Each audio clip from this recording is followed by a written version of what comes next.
Okay, let me just pull up this here. Pull this up on my phone too.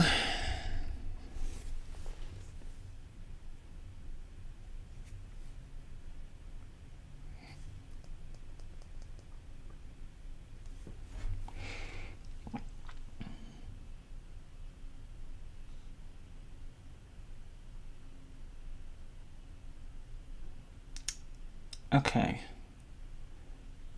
The fuck? I don't know. Okay. Hold on. Alright. Okay, there we go. There. Perfect. Alright.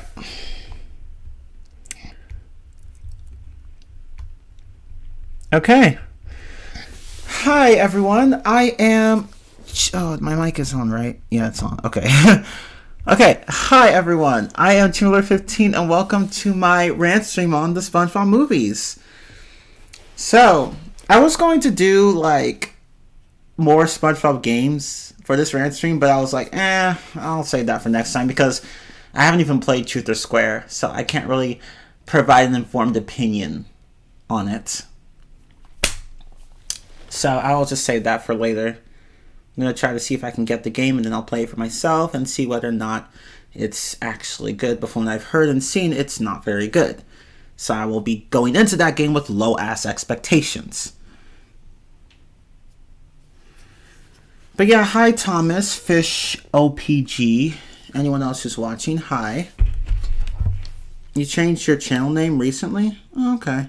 Thomas's Media Corner 2001. I actually like that name.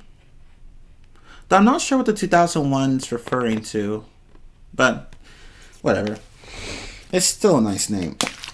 But anyway, yeah, today we're going to be talking about the 3 SpongeBob movies that came out. And those are, of course, the SpongeBob SquarePants movie, Sponge Out of Water, and Sponge on the Run. And I've recently watched the second 2 movies. The first movie I watched plenty of years ago. The other 2 I watched within the last few months, within the last month, actually. So, I have quite a bit to say on those movies. Oh, 2001 was the year you were born. Oh, okay. Damn. So you're 20. You'll be 21 this year, if you already haven't turned 21. But anyway, but yeah. So we're going to be ranting about these 3 movies. Okay. So let's start with the SpongeBob SquarePants movie. Where's Maple? Where's my boy Maple? He's got to be here. Come on, Maple. Be here. Be here. We need you, Maple. We need you. We need you. Where art thou, Maple? Because he's normally free on Tuesday nights.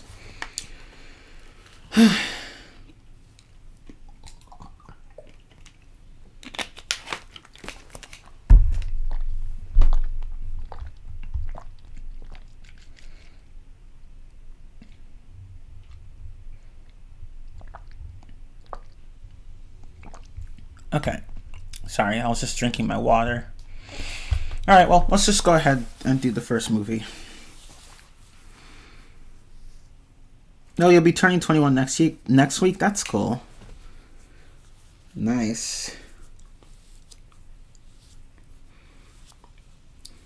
Okay, so let's talk about the first movie, the SpongeBob SquarePants movie, 2004. So, this was the first movie that came out of all the movies, of course. And, you know, it's just, there's not a lot of negative things I can say about it. It was just a very good movie. It's a good movie. It's not perfect, but it was a great movie. So, let me start off with the first positive. The animation. The animation was great. I liked it. It really captured the essence of SpongeBob. Like, the animation was just good. It was quite good. Like, the characters were expressive. And Yeah, like really, there's not much I can say about it. It's just very good. Like I don't know what else to say about it. Like it was just very good. Now, uh, what else can I say that's good about this movie? Okay, well, the humor was great. Like you had plenty of classic SpongeBob humor in there. Like it was a funny movie. I liked it. Um, oh yeah, and I this goes without saying, but there's going to be some spoilers in this stream. So if you're watching this stream and you have not watched these movies and you don't want to be spoiled, then why are you here? Go, leave. Go and watch those movies. Don't be here. But anyway, but yeah, the humor was pretty great. Unlike a certain movie we'll be talking about later, but the humor in this one was pretty good. Plenty of moments that will make you laugh. Anything else I can say that's positive? Well, there was a sort of lesson, kind of moral message, whatever theme. I don't know how to describe it, but I guess you could say the moral lesson. Moral lesson was a good one because it was basically saying that just because you're a kid doesn't mean that you can't do amazing things. So, like just because you're a kid doesn't mean you can't do anything. So, which goes to which like this movie is basically it basically appreciates being a kid. Like it appreciates children. It's like there's nothing wrong with being a kid. Like it's okay to be a kid, and being a kid doesn't mean you can't do amazing things. And the movie did a really good job of capturing that. Patrick and SpongeBob were pretty much kids, and yet they managed to, go to Shell City and get Neptune's crown back and take down Plankton all in one fell swoop.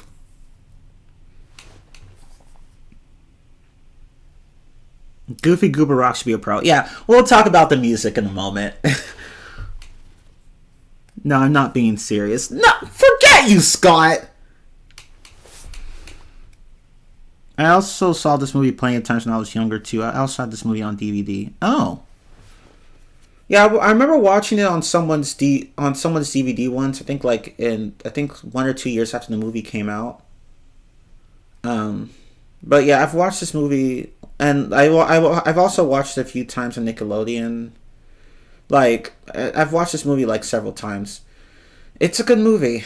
I can't say the same about the game, but the movie was, it was just very good. Let's see, what else? Right, the music.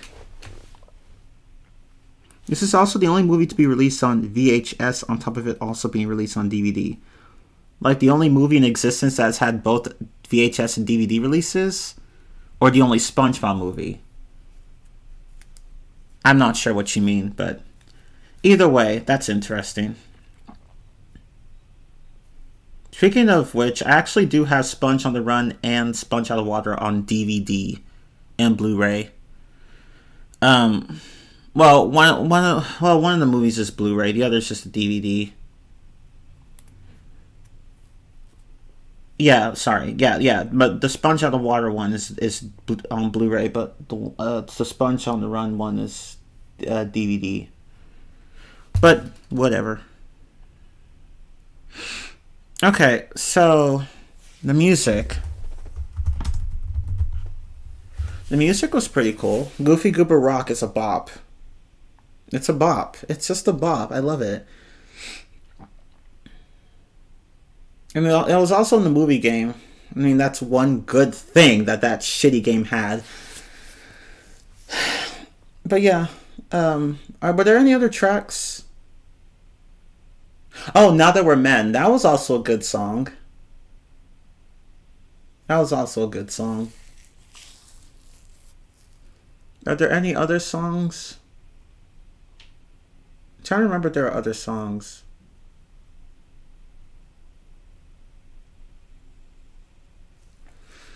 Were those the only two? I feel like there were a few more. I can't remember though. Were there other ones? I can't remember. I feel like there were more. Or I could be wrong.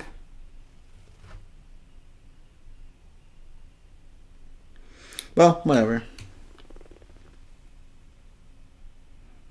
It's sort of just a song. Oh, I know, Scott. I'm just playing. I know you didn't mean anything bad by it. Okay, so the plot, that's another positive. The plot was interesting. Like, SpongeBob having to prove himself to save his boss's life. Like, that was an interesting plot. The plot wasn't perfect. There's one particular problem I have with it. But yeah, like, it was still a pretty interesting story. So I liked the plot for the most part.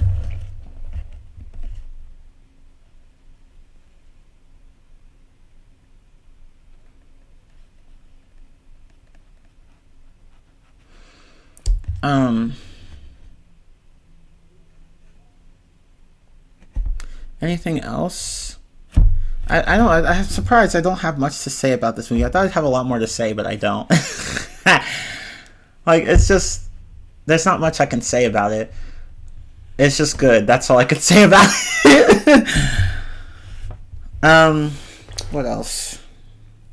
Trying to think. I like the characters. I mean, Plankton was actually a good villain in this one, believe it or not. Mindy was a good supporting character. I liked her. SpongeBob and Patrick were good protagonists. So yeah, King Neptune. I know he's supposed to be a twat, but I really don't like his character, and you'll see why in a moment. But yeah, I'd say the characters are pretty good for the most part.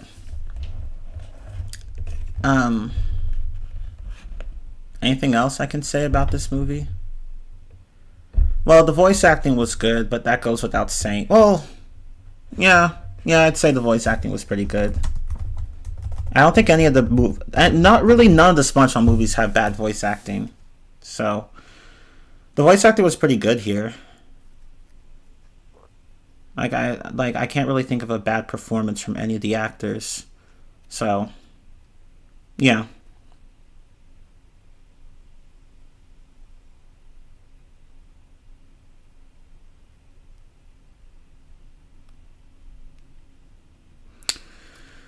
Okay, I think those are all the positives I can think of.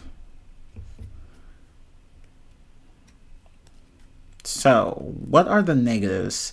There's really only...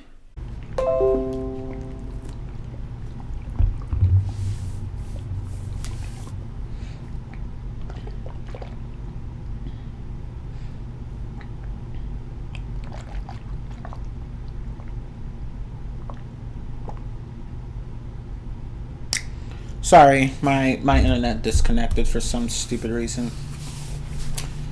Okay, so...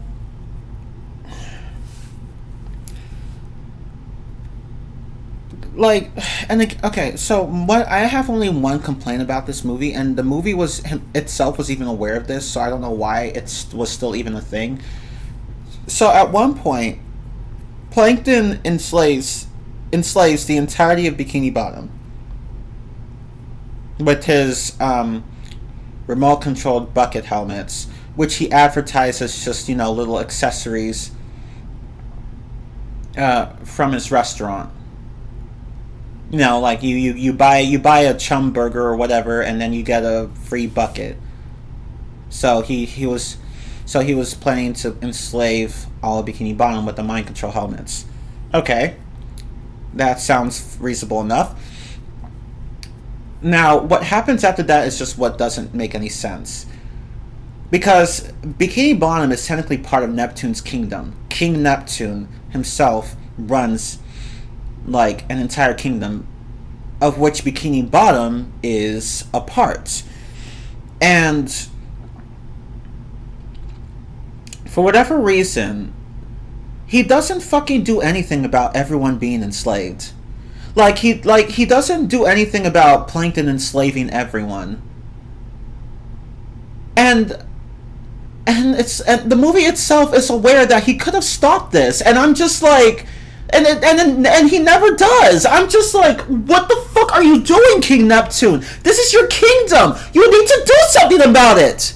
Like, and he doesn't do anything about it. Like, like, dude, do you not care? I just, like, seriously, no joke. At one point, when Mindy is like, when SpongeBob and Patrick are, while they're on their journey, Mindy at one point comes up to them and shows them exactly what Plankton's been up to in Bikini Bottom. And then SpongeBob says, "Can't your father do something about it?" And then Mindy's like, "Oh, he's too busy with his hair loss problem." And I'm like, okay, but that doesn't explain why he doesn't do anything about it when he literally walks into Bikini Bottom and it just, you know, so that he could go and kill Mr. Krabs because SpongeBob and Patrick, you know, hadn't arrived in time. So like he arrived in Bikini Bottom on a carriage, and he could have, I'm sure he saw all this happening, but just I don't know, it doesn't make any fucking sense. It doesn't. Like, you're not, like, you see that your entire kingdom is being enslaved and you're not going to do anything about it? Yeah, okay. Yeah, okay. Like, that's just my only complaint with the movie. And it's not really a minor one. But no, I guess we just needed a reason for Plankton to continue being the villain after the crown was returned, so... yeah. Still poor writing. I don't know. It doesn't make any fucking sense. So I think that's really the only complaint I have with the movie, so let me just type it down. King Neptune doesn't do shit about Bikini... oh, sorry. About Bikini Bottom's... oops. Enslavement. So... I don't know why. Like, it makes no sense. It doesn't. Like, if it hadn't been for that part... if it hadn't been for that part of the movie would have been, like, almost perfect. But, no. But, you know, whatever. Overall, the movie's still pretty good, despite that one thing being quite an important flaw. Yeah. Okay. Anyway. But that was the SpongeBob SquarePants movie. So now let's talk about... this is probably going to be a very short stream. Let's talk about Sponge Out of Water. Okay. And I recently watched this within the last week or so. Yeah, I watched this last week, actually. And I actually have it on Blu-ray and DVD. Like, disc 1 is a Blu-ray. The Blu-ray film. It's a Blu-ray disc that has the film. And disc 2 has... oh shit, my bad. No, I'm sorry, my bad. So, disc 1 is Blu-ray. It has to, like, both discs have the film. It's just that disc 1 is Blu-ray and disc 2 is DVD. And the Blu-ray film actually has bonus features, which I didn't even notice at first because, like, the Blu-ray disc was, like, covered by a bunch of papers in here, and I didn't even notice the disc until today. So I was like, oh, there are 2 discs in here. Wow, I feel like a dumbass, because even the back of the fucking case says that there are 2 discs, and I somehow didn't even notice the first one. But anyway.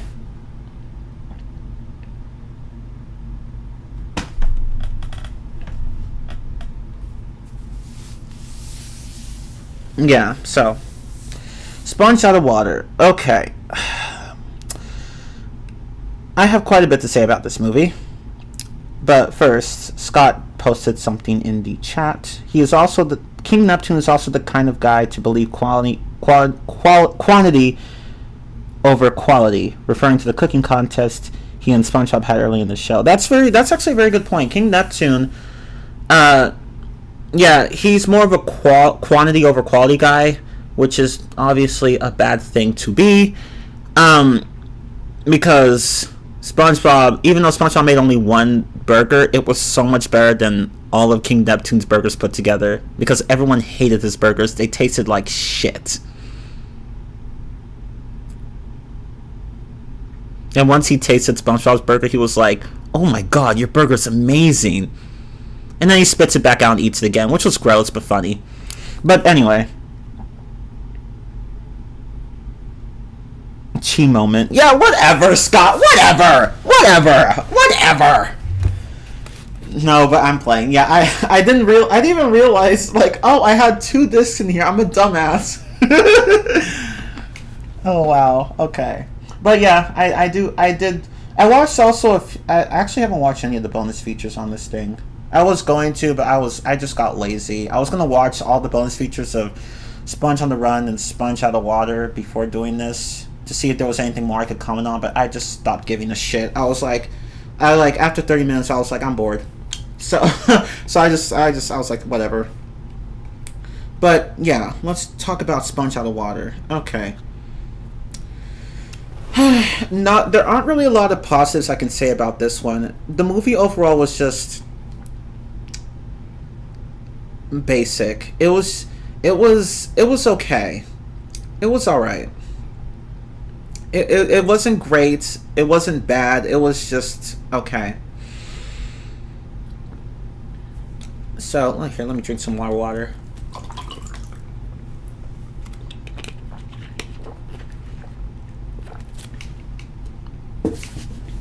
Okay, so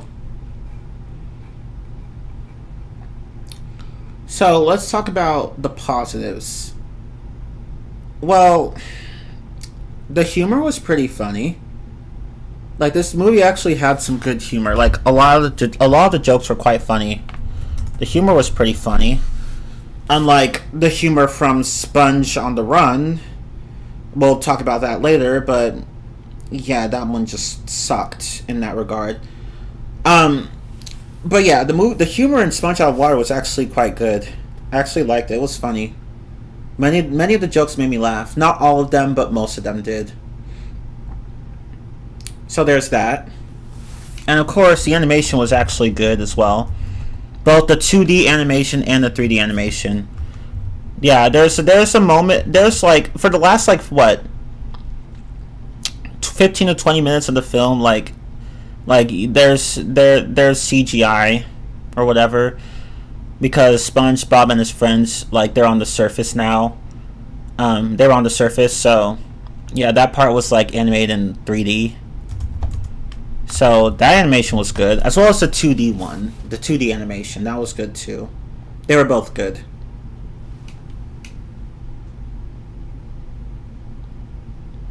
Thank you, Scott. Thank you so much for being here and getting rid of that nasty ass bot. But yeah, the animation was good. It was quite good.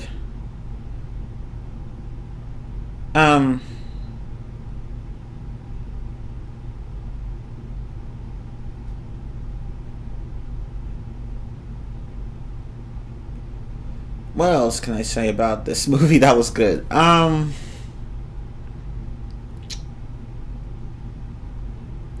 Well, I won't say that the plot was great. It was kind of dumb. But I liked the relationship that SpongeBob and Plankton had. Like, they both got some character development. So, like, because they both at one point had to work together as a team. I should probably explain what the plots of these movies are before, like, commenting on the movies themselves, but whatever. Anyway, so the plot of this movie is that SpongeBob, like, the Krusty Krab loses the Krabby Patty formula at one point. Like, it literally just vanishes out of existence while Krabs and Plankton and SpongeBob are all fighting over it. And and somehow it ends up in. I'm not sure if I don't even know what his name is. I don't like what was the human's name? Like there was, it ends up in the hands of this human pirate. I don't, who was it? Was it Patchy the pirate? I don't think it was, but I honestly can't even remember what his actual name was. I don't think it was Patchy the pirate. It must have been someone else. Because Patchy that because like what he because stealing the formula like that doesn't seem like something Patchy the pirate would do. But I honestly can't remember what the pirate's actual name was because he was irrelevant to me. So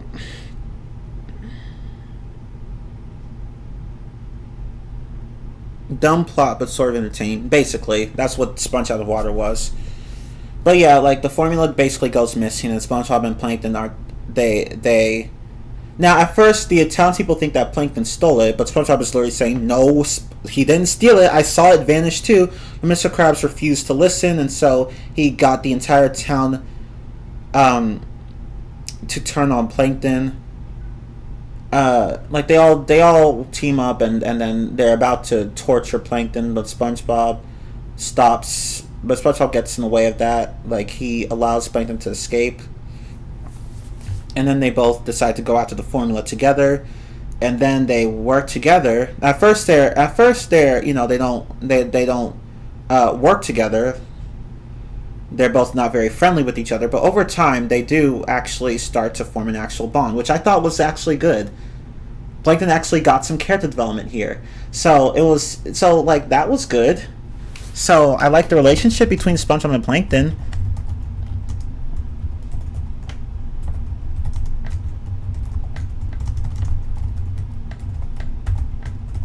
Can't type today. Oh, Burger Beard. That was his name. I thought it was something like that. I knew it. Like I knew that his name had a beard, the word beard in it.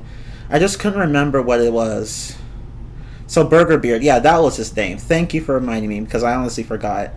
I knew it was Beard something. I just couldn't remember what the full name was.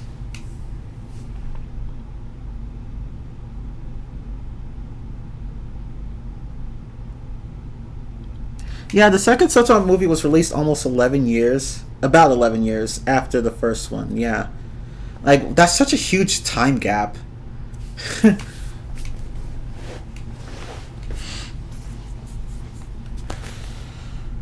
But yeah, I did like SpongeBob and Plankton's relationship. Anything else that was good about the movie? Let's see. The humor was good, the animation was good, character development, got that. I think that's all I can say about it. This was a mediocre movie, if I'm going to be honest. I don't know. Are there any other points? I can't speak today. Are there any other points that I can make regarding positives? Well,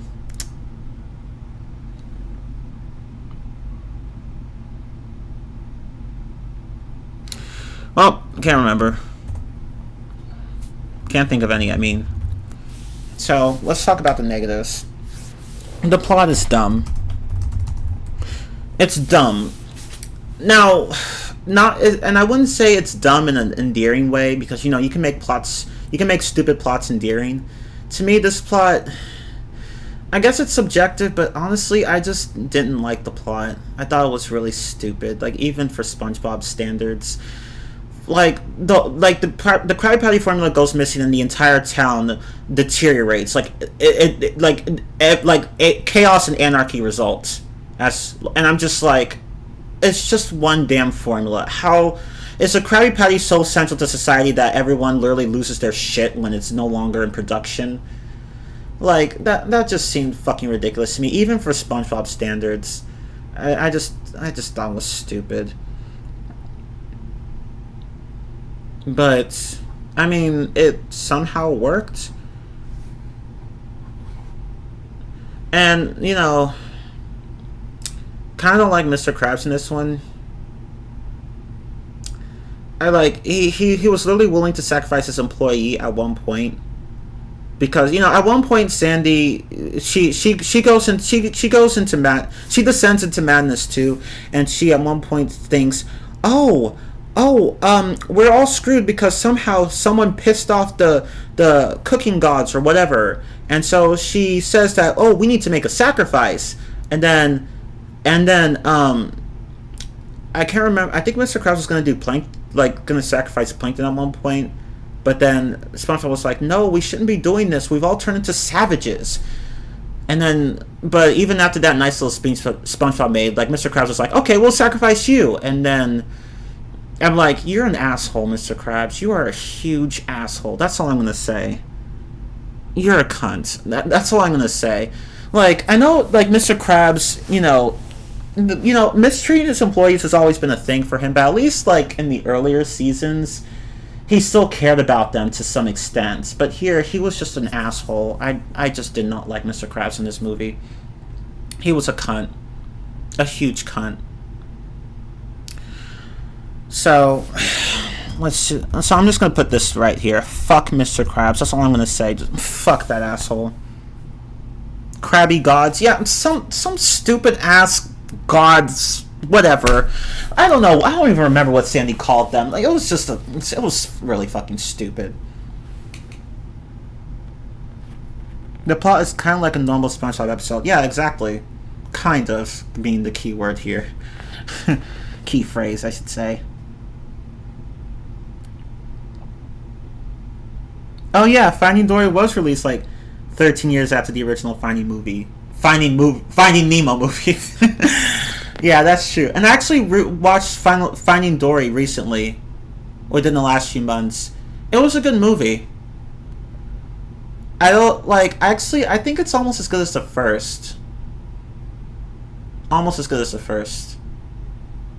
They're both good. I actually liked both. I think Finding Dory was actually a worthy spin-off. But I digress. Anyway.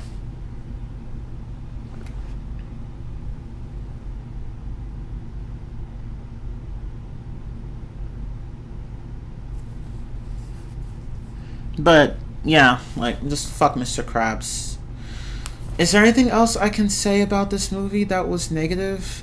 Oh right, okay. So as like the movie's title implies that SpongeBob is going to be like on the surface, like, in the human world and not underwater. Like the movie's title implied that SpongeBob was not going to be underwater for very long in the movie. Like, a lot of the movie was going to take place on the surface. And even the trailers, if I recall correctly, I believe the trailers also implied this. Like, this movie was advertised to be like it was advertised to take place outside of Bikini Bottom, but yet most of the movie took place within Bikini Bottom, and only the last 15 or 20 minutes had like only the last 15 to 20 minutes, that's when SpongeBob and the others were actually on the surface. And I'm just like, okay, why? Like, okay. Oh, she said the sandwich gods. Oh, okay, thank you.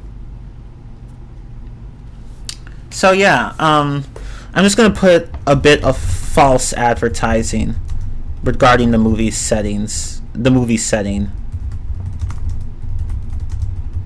I honestly thought the movie was going to take place mostly out of water, but no, it took place mostly underwater. So yeah. Oh, it's okay, Thomas. No worries. But yeah, like literally the movie makes it look like, seriously, even the fucking cover of the fucking art or whatever, the official images of the movie or whatever. Like, I'm looking at the box art of the DVD, and I'm just like you like, when you look at this, you're gonna think, oh, this is gonna take place on the surface. No, for the most part, it didn't. It's just like, so like seriously, what the hell? Like, that's just bad advertising. Like, that's just, like, I don't know how the hell. I don't know. I don't know how the hell.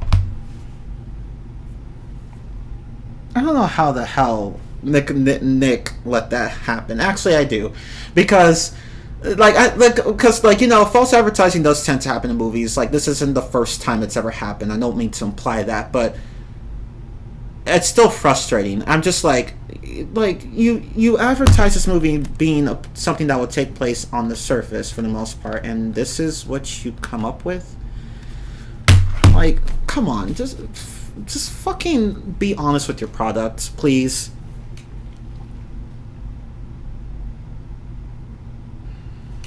No, I recently watched a false advertising video from Scott the Woz's channel. Woz? I don't know how to pronounce that. But I've heard of that channel. I just haven't watched any videos from it.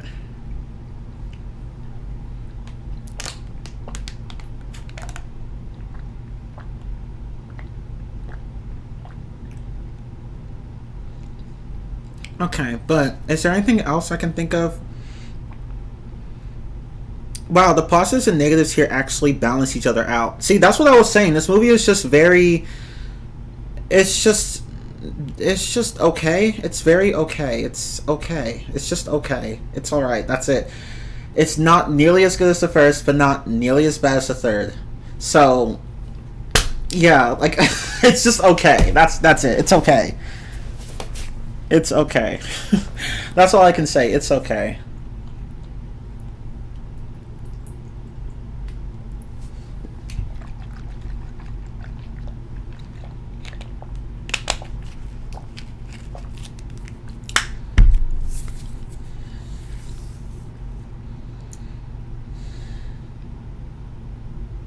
Scott was. Oh, okay. It's a movie that exists. Oh, okay. I did not know that. Scott the Was. Okay. But the action was so underwhelming and slow. Yeah, I would have to agree. I feel like, except for, like, you know, the part where they're on the surface, I feel like the action there was fine. But the action up until that point was just pretty boring. Yeah, I would agree with that.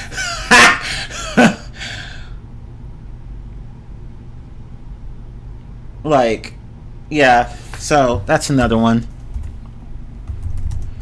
The action could have been better.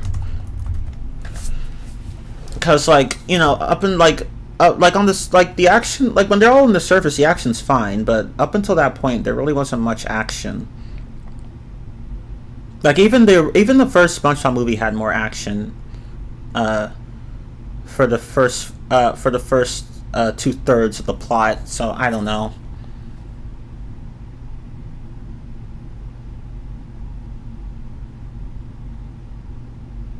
Like with Thomas, with me, it's like I'm in between. Like, I'd say some of the action scenes were good, some of them were just, yeah, okay. And that's just like, oh, okay, they're there.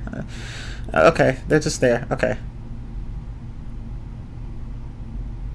It's a movie that exists is another way of saying it's mediocre and unremarkable, by the way. Yeah, exactly. It's just a movie that exists. This is a movie that exists. That's how I feel about this.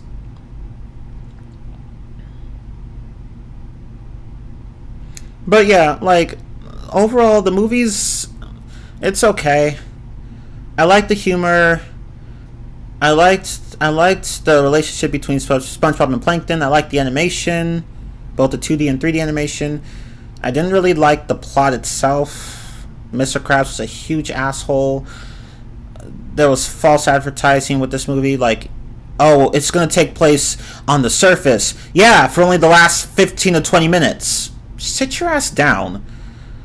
And, of course, the action is good in some parts, but not good in others. It just could have been better all around.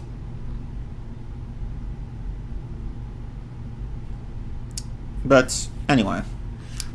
And yeah, there's also, there's bonus content on these discs, of course, but I haven't even gotten around to watching that, so whatever.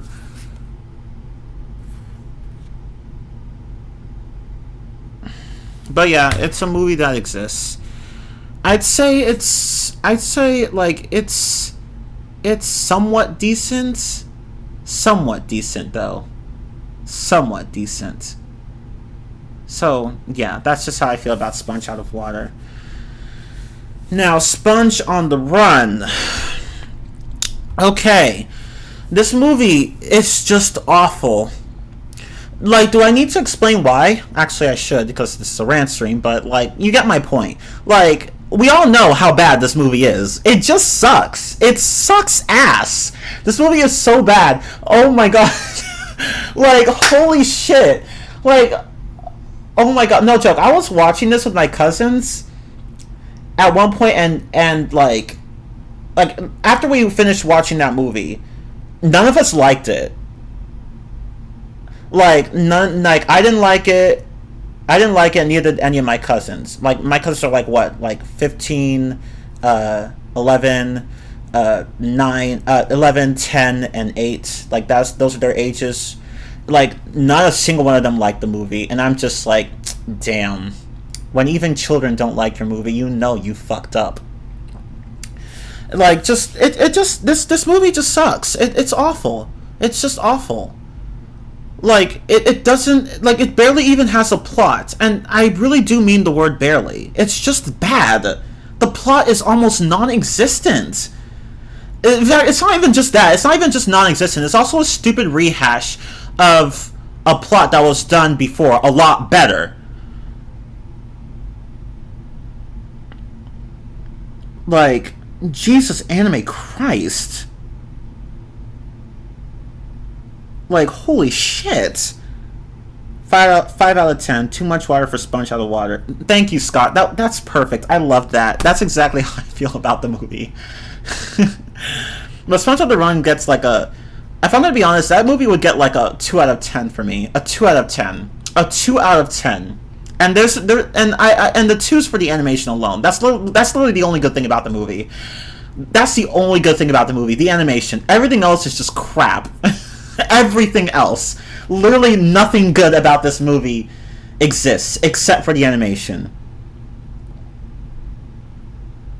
This movie is shit.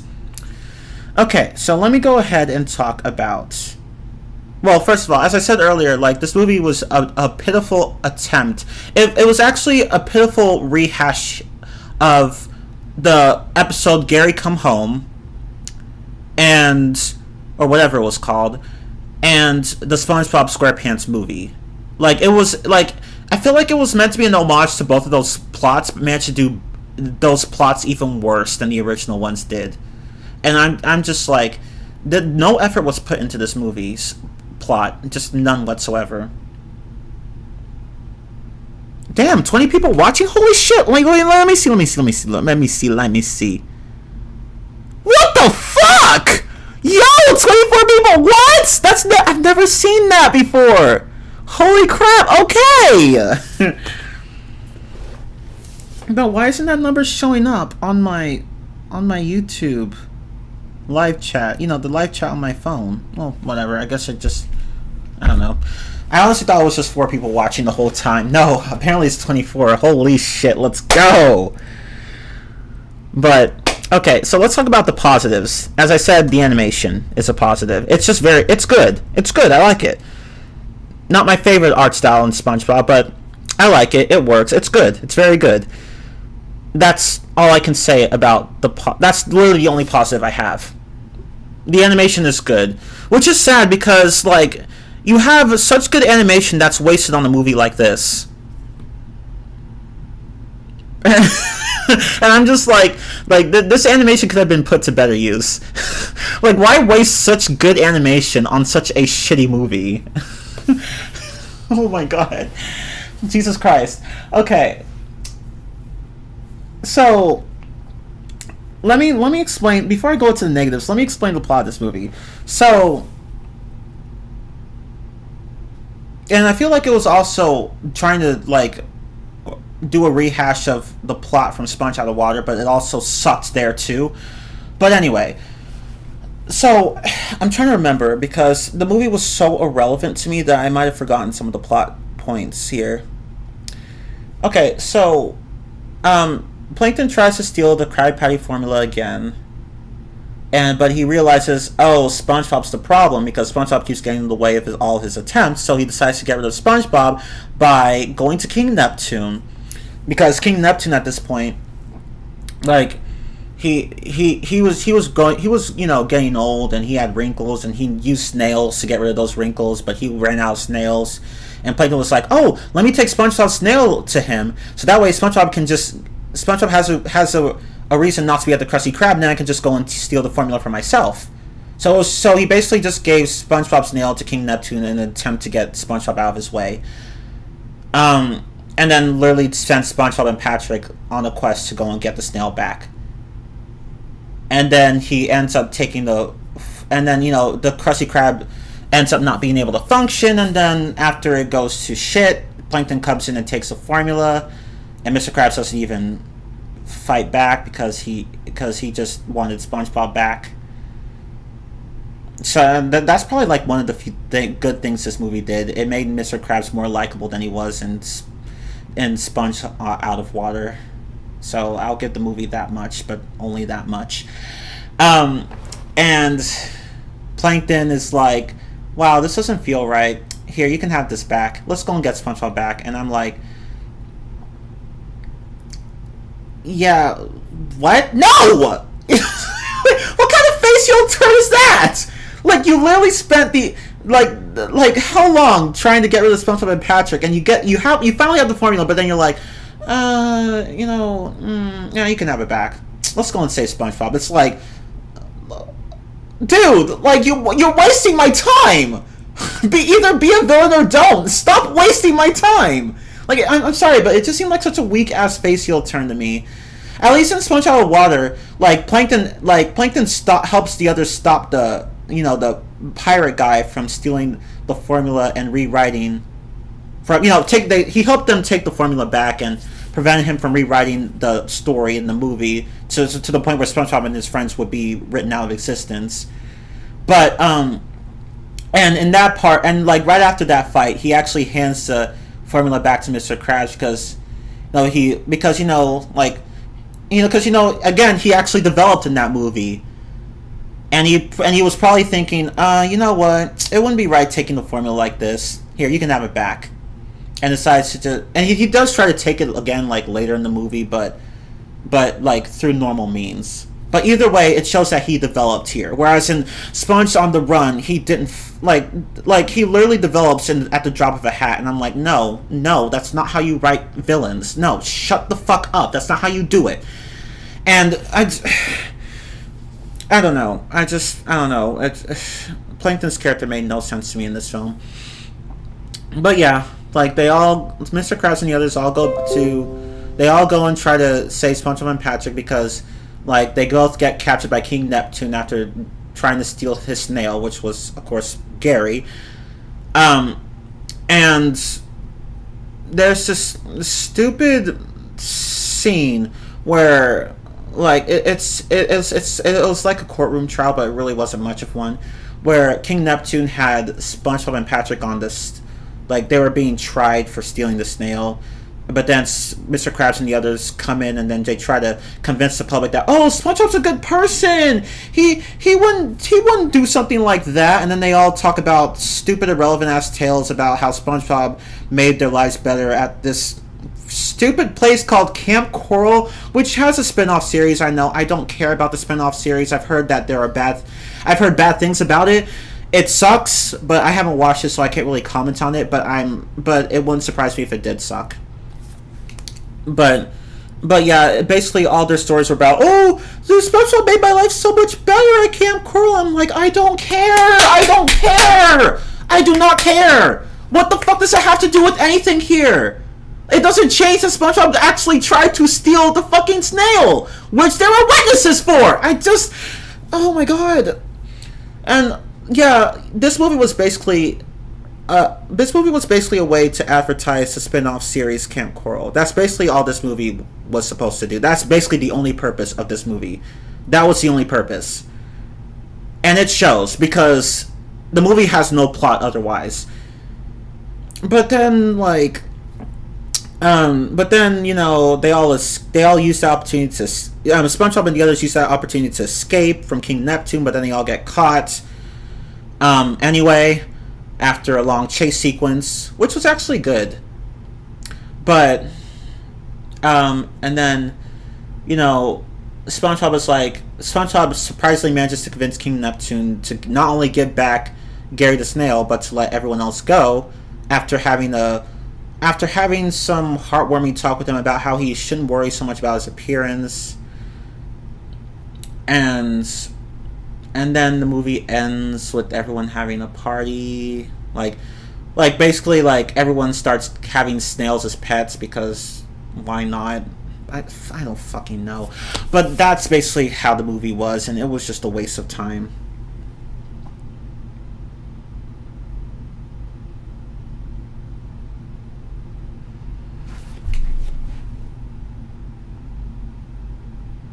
It was Poseidon, not Neptune. Oh right. Well, honestly, I can't be bothered to care. Like, not to be rude to you or anything. It's just that, like, you know, it's just like it's just that, like, I just mix those two names up because the show uses both, so I forget who's who.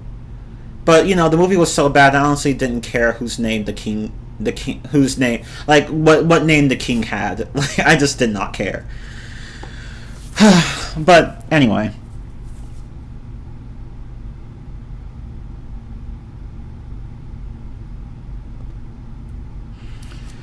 So, but yeah, that's the plot of the movie. So this goes without saying, the plot of the movie was shit.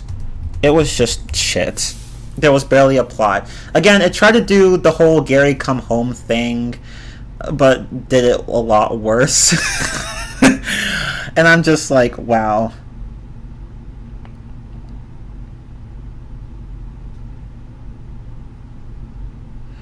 Like this movie barely had a plot. And there was also, no joke, there was also this one part where, you know, SpongeBob and Patrick, they were on their way to, I think it was the lost city of Atlantis or whatever, I can't remember. But there was this one part, and it didn't even actually happen. It was a dream sequence or a vision or some shit or whatever, where they stop in this Wild West area, and Snoop Dogg makes an appearance and starts singing with a bunch of zombies, and I'm just like, what the hell's going on? Like, what's the point? What is the point of this? Like, and there's also this one guy who comes in and he tries to attack SpongeBob and Patrick, but he's allergic to sunlight somehow, where SpongeBob and Patrick used their advantage to defeat him, except that he literally walked into the fucking saloon, and there was sunlight outside, so I don't know why he died to sunlight then. I don't know. It makes no fucking sense. None of it makes sense. Like, none of it makes sense. This movie makes no fucking sense. And this guy, Keanu Reeves, sorry if I mispronounced his name, whatever, he makes an appearance here. He's this tumbleweed who's just accompanies SpongeBob and Patrick on their adventure and tries to give them advice or whatever. He felt pointless, if I'm going to be honest. Like, the entire movie, he just felt pointless. Like, why is this movie even a thing, honestly? And that entire sequence in the Wild Wild West did not amount to anything because it didn't even happen. It was just a vision. It was a vision.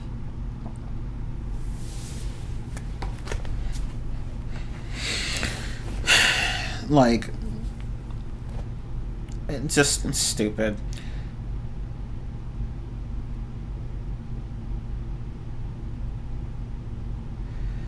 And no joke, like, the movie's pacing is also pretty bad as well, because, like, literally, even just before the halfway point, SpongeBob and Patrick reached their destination, and I'm just like, wait, what, like, that's it? They go there that fast? Like, what? Why? Compared to the first movie, where, you know, they don't reach Shell City until, like, towards the very end, which is how it should be. But, like, here, they reach their destination, like, at the just before the halfway point, I think, and I'm just like, what? Because apparently, this just proves my point further. This movie had, like, no plot. like they didn't, like, I guess the writers couldn't think of things for SpongeBob and Patrick to do along the way, so they were like, fuck it, we'll just have them go right to their destination. Okay. Yeah, okay. Yeah, okay. I don't know. The trailer was nothing of substance. Just like the movie! You're right, Thomas.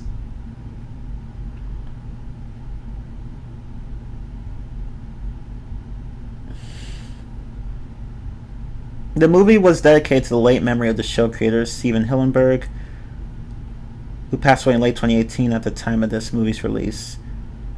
Yeah, that's true, and I think even one of the even one of the bonus videos on the DVD says as much. Like this film was supposed to be an homage to, supposed to be a tribute to Steven Hillenburg, but that doesn't mean that it actually was a tribute, because to me it was not a tribute, it was a farce. This movie was not a tribute to Steven Hillenburg, it was a farce of everything he had done up until that point. Sorry, not sorry. Anyway, let's see. The spin-off shows are an insult to Steven Hillenburg's grave. Exactly. I imagine that he's violently turning in his grave, because you have the shit that is the Patrick Show. I watched one episode of that and I just stopped watching after that. I was like, no, I'm not watching this. I watched the first episode and then I was done. It's just no. This show is shit. This show is crap. Like it was like Planet Sheen level bad. That's how bad it was. It was so fucking bad. Like the humor was awful. The plot was awful. Like the whole thing made no fucking sense. Like it was just like, I'm like, why is this a thing? Why is this a thing? Why is the Patrick Show a thing? The Patrick Star Show, whatever. Like, why is this a thing? It didn't need to be a thing. Like, I don't know. God. Oh, right, I should point this out. The pacing was shit. Oh, and the humor. The humor was almost non-existent. Actually, no, I would say that it wasn't almost non-existent. It was there. It was just very bad. The humor was liquid shit. Because, let's be honest, most of these jokes did not make me laugh. The movie had plenty of jokes. I just didn't laugh at most of them. There were only a few moments where I actually laughed. Only a few. Most of the film did not make me laugh. Even Sponge Out of Water made me laugh more than whatever this was. Like, what is this shit? Like, what is this shit? I don't know. Like, God, like if it feels as bad as like the humor from Creature from the Krusty Krab, you know, the video game, where the writers have apparently never written a joke before. It felt like that here. Like, yeah, these jokes just suck. This movie did not make me laugh, for the most part. It's so fucking sad. I just can't.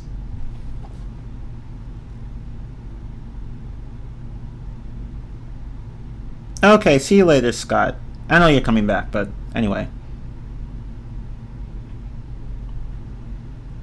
When I bought the movie on DVD, I smashed it after I watched it.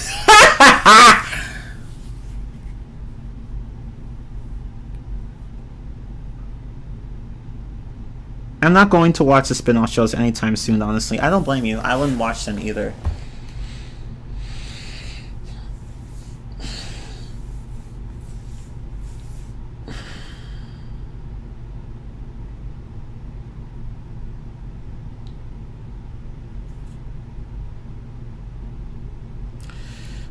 I don't know. Like literally almost nothing about this movie was good. It was just very bad. Like, they didn't even try with this movie. It was clearly meant to be an advertisement for Camp Coral, and it was not. And the writers didn't do anything beyond that.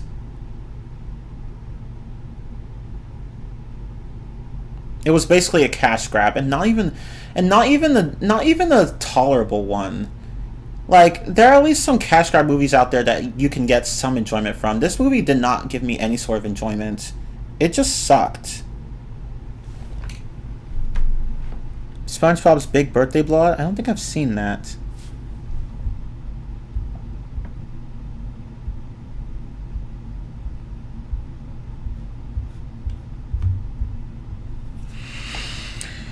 I don't know. I honestly don't fucking know. But I didn't know Mindy was. I didn't know Mindy was in that short or whatever. Is there anything else I can say about this crappy ass movie? Well, I already said this before, but I'll say it again.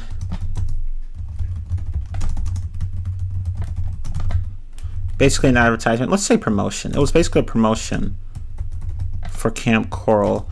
You know, Camp Coral. See, I think it's spelled with either. I think it's spelled with K's or C's. I don't even fucking remember. But actually, I think it's spelled with both. I think both spellings are fine. But whatever. What was I going to say? Yeah, that's basically all it was. That's all it was. Just a promotion for a spin-off that nobody asked for or cared about or wanted. There's not much to say about this movie, you're right, because it's just so very lacking. It just sucks. And another thing is that, like, they shoehorned in a bunch of celebrities, basically.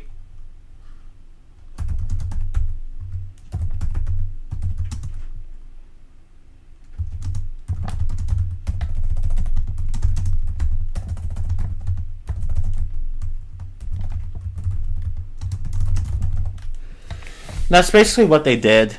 They, like, which isn't necessarily a bad thing. Like, having a lot of celebrities in a movie is not a bad thing. It's just that that's literally all they did. That's literally all they did, and it shows. Like, I guess they thought, oh, let's put all these celebrities in this movie. Ooh, maybe that'll make people like it. No, you idiots, no. Just no. That's not going to make your movie great. We don't care about that shit. We just want a good plot.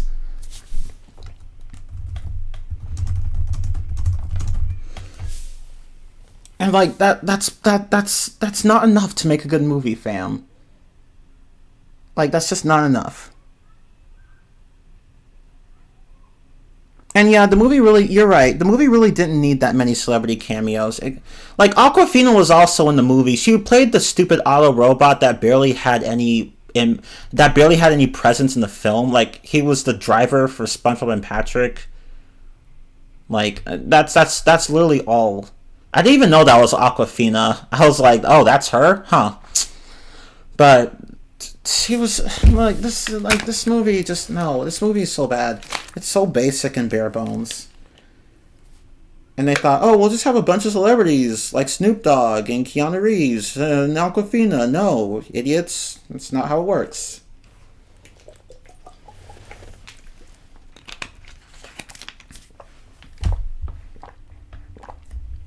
I don't know.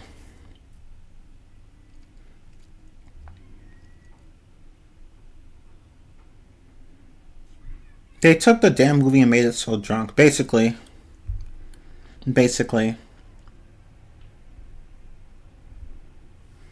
Oh, hi, Serenity. They should have aborted this movie. Yeah, they should have. Because again, this movie didn't need to be a thing. It is by far the worst movie out of all of the SpongeBob movies. It's not nearly as good as the first, and it doesn't even come close to the second. And that's saying something, because the second wasn't even all that good either. But at least it was okay. It was alright. This movie just sucks. Period.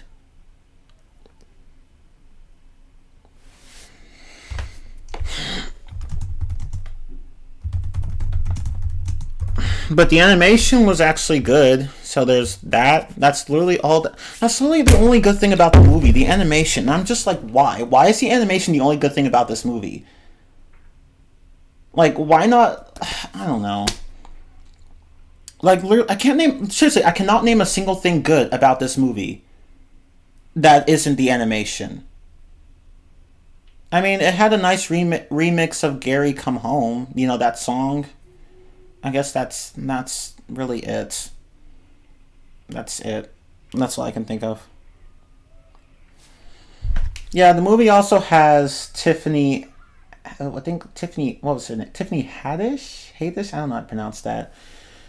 Yeah, she was in the movie too, but she had like only one. She was the announcer lady in the city of Atlantis or whatever. Really, she barely had a presence there, so it's just like whatever. But yeah, yeah, this movie was basically a cash grab, and not even a decent one. Like I'm okay. Like I'm okay. I like wanting to make money from movies is not necessarily a bad thing. It just shouldn't be the only thing you care about in your product. Like, and by that I mean like you shouldn't prioritize that over actually having a good movie. Like if you want money, that's fine, but that doesn't mean you get to make crappy content like this. Like, come on, make a good movie. Just make like it doesn't like seriously. Just make a good movie.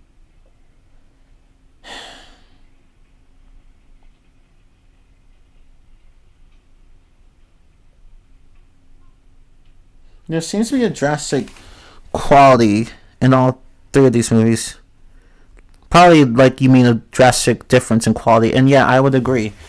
Like the first SpongeBob movie, I'd give it a 7. I'd give it a 7 out of 10, or 7.5 out of 10. Let's say 7.5. Sponge Out of Water would probably be like a 5.5 out of 10 for me. Probably like actually no, sorry, no. Let me revise my ratings. I'd say Sponge. I'd say the SpongeBob SquarePants movie would be 8 out of 10. Sponge Out of Water would be like 5.5 out of 10, and Sponge on the Run would be like 2 out of 10.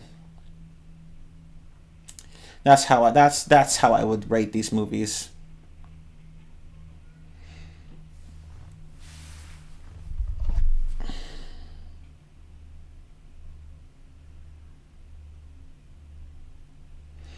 This movie also had a bunch of storyboard artists and animations who also worked in the beginning of the show, returning here for the first movie. Oh, okay. That explains why the animation's good, but why everything else is shit.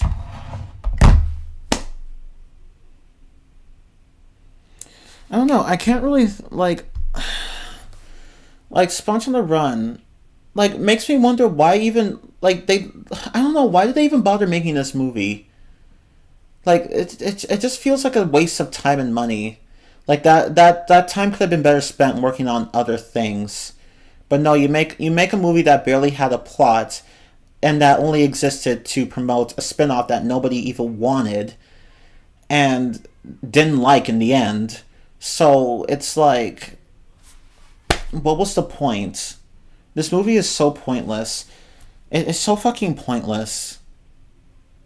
At least the first two movies had some purpose. This one doesn't have a purpose at all.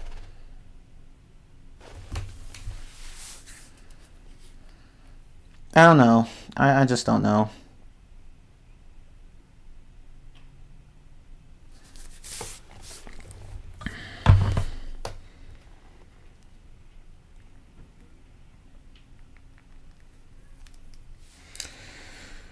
Is there anything else I can say about this movie? I don't think there's much to say about it because it's just so very lacking. Like it's so basic. It's just a really basic movie. Like, no joke, there's this one part where Patrick is all like, oh, now we're on a journey, and we're probably going to fight at some point, but then we'll come back together as best friends because we realize that, we can't, one of us can't do this journey without the other, and then they have a fight out of nowhere, and then they make up, and I'm like, this is not good writing.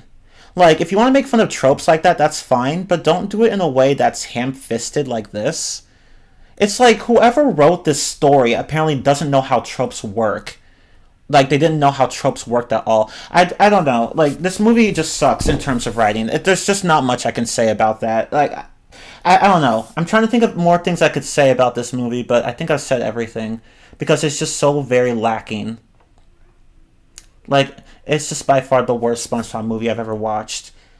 Good thing I paid only $2 for it on Redbox, because I was like, might as well keep it, because there was a deal going on at the Redbox kiosk that I was using. So I was like, okay, I might as well get it, because I was renting Mulan 2020, because I knew that movie was bad, but I wanted to see it for myself. It was bad, but like that's how I got Sponge on the Run. So I don't have the official case for the movie, but I do have a Redbox case with the CD inside. And yeah, fuck this movie. If you skip this one, you won't be missing much, because again, it tried to do the whole Gary come home thing and the whole going on a quest to save your friends thing, like the first movie did, as well as involving another plot where Plankton steals a secret formula, like in the first and second movies. But it did all of these worse than any of the other movies or episodes did. It just did everything worse. Like that's just how lazy this movie was. This movie is just very lazy. It's so lazy. Like no effort was put into it except for the animation. But yeah, the only good things I can say about the movie are the animation and the Gary Come Home song remix. I also like J Balvin's song. I like that song. The one that plays during the credits of the movie. I like that song. But J Balvin's song should not have been in this movie. The man should have found something else to put his song in, because like this movie does not deserve his songs. But anyway, yeah, that's all I can say about the movie. Oh shoot, Maple, I'm sorry. Maple, I'm sorry. I thought you'd be done. Like I waited until 6. Oh man.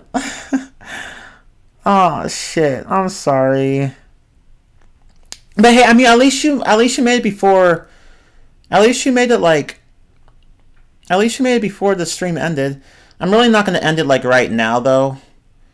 I'm sorry. I didn't know exactly when you're going to show up. I was like, okay, let me just announce it like at least 3 hours before I do it. I was like, damn. Damn, I was hoping you'd be here.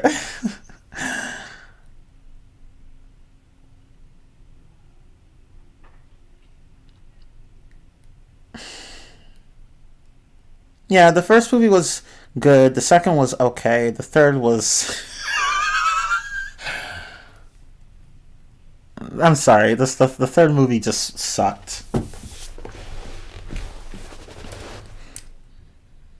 But yeah, now that you're here, Maple, yeah, I'd like to hear your thoughts on the movies.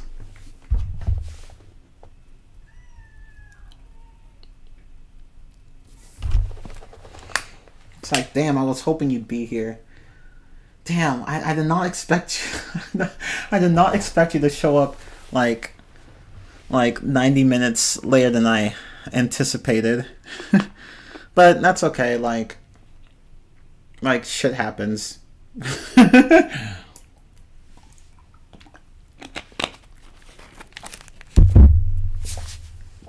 I'm probably gonna to avoid something like this from happening again. I'm probably gonna start announcing streams like the day before I do them. I feel like that'd be better for everyone, so that way nobody gets blindsided. But I do try to let everyone know at least 3 hours in advance, but sometimes that's just not enough. Oh, you gave the third movie a 4 out of 10, Maple? I give it a 2 out of 10, but a 4 out of 10 is a perfectly fine score too, because this movie just sucks. The movie is about as awful as Cars 2. You know, the funny thing is that I agree that Cars 2 wasn't as good as the first one, but I actually liked Cars 2. Surprisingly, I liked it. I haven't watched the third one. I don't plan to anytime soon, honestly. I just don't care. But but I actually liked the second one.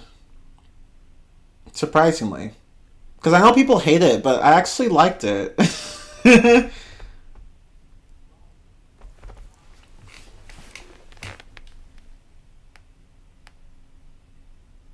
But yeah, so let me read Maple's ratings. The first SpongeBob movie is ultimate nostalgic, 8.5 out of 10. Good score. The second one is okay, but was kind of a mess and didn't really need to be released in theaters. 6.5 out of 10. Another fair score. I give Sponge Out of Water like a 5.5 out of 10. Maybe a 6 if I want to be generous. I feel like a 6 would probably be. I feel like a 6 would be a good score for it. 5.5, 5.5, 6, somewhere there. But for the first one, I give it an 8 out of 10.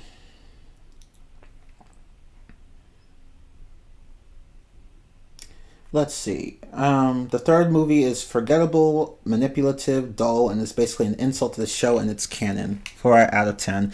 Right? Exactly. And although I'd give it a 2 out of 10. I know, that's a harsh score, but I'm sorry, but this movie was just so pointless.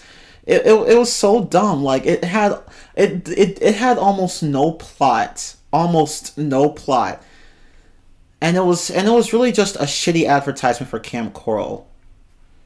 And which I haven't even watched, and I don't care to watch. I just don't care to watch it. I don't care about it. And plus, it doesn't even make any fucking sense because in like the way the movie portrayed Camp Coral, like Squidward, Sandy, SpongeBob, and Patrick were all at that camp. And they were all basically the same age. And I'm like, that doesn't make any fucking sense. That literally contradicts the show's lore. That doesn't...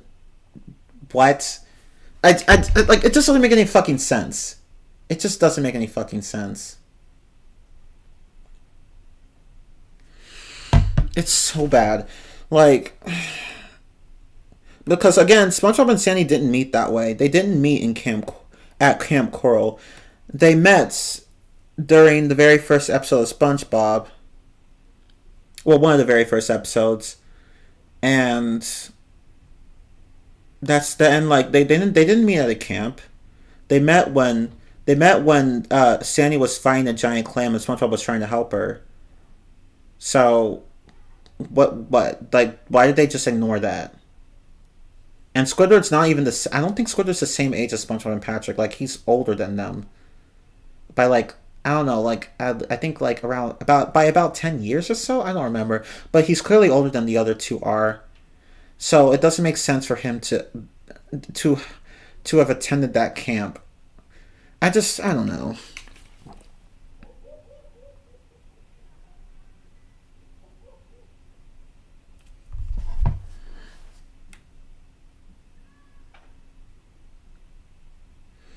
I heard that the show actually addressed that change of canon, but I still found it dumb. Same, because it wasn't a change that was necessary. And that's another bot that is going to the trash. Oh, Sluggy Man, you give Sponge on the Run a 3 out of 10. That's a good score too. Really, they like 2 out of 10, 3 out of 10, 4 out of 10. Clearly, the movie didn't deserve any more than 4 out of 10. It didn't. It just didn't. Really, like the only good movie out of all these movies is the first one. That's the only good one.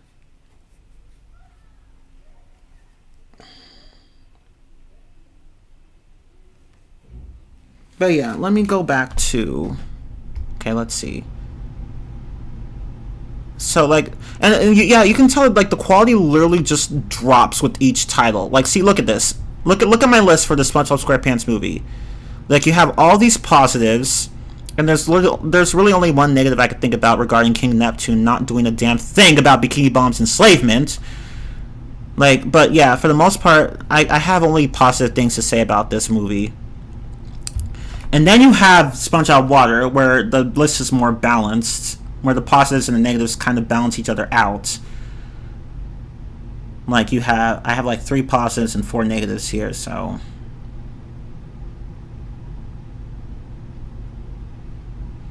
And then you have Sponge on the Run, where like you have like like mostly negatives here, and it's just like, yeah. They did not care with this movie at all.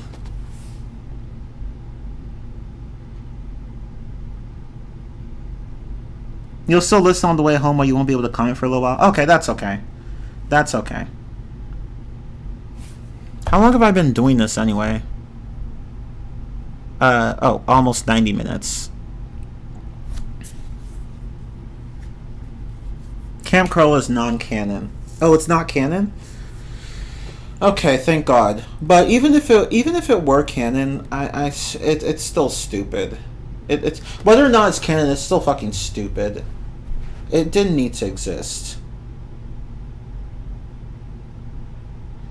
And I watched like one of the shorts for Camp Coral on the Sponge on the Run DVD.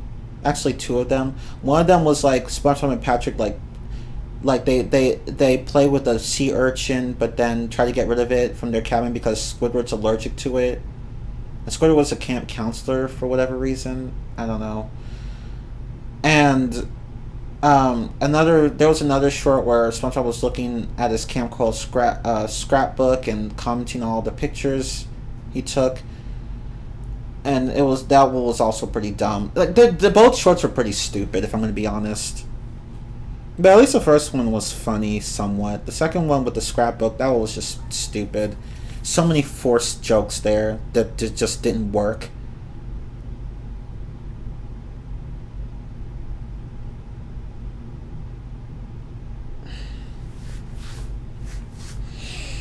Okay. But yeah, I can't think of much else to say.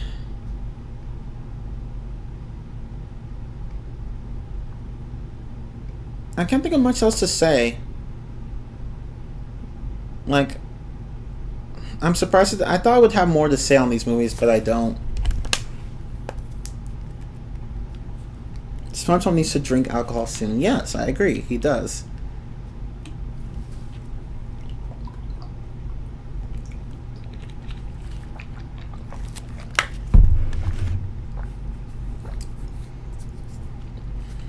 But yeah, damn, I did not know that Maple was still at work.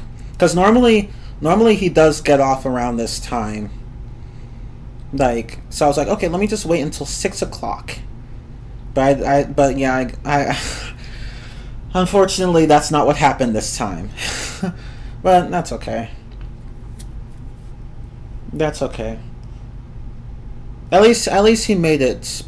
At least he showed up at one point and provided his thoughts. But yeah, next time I'll just announce streams like the day before I do them. That will be easier on everyone.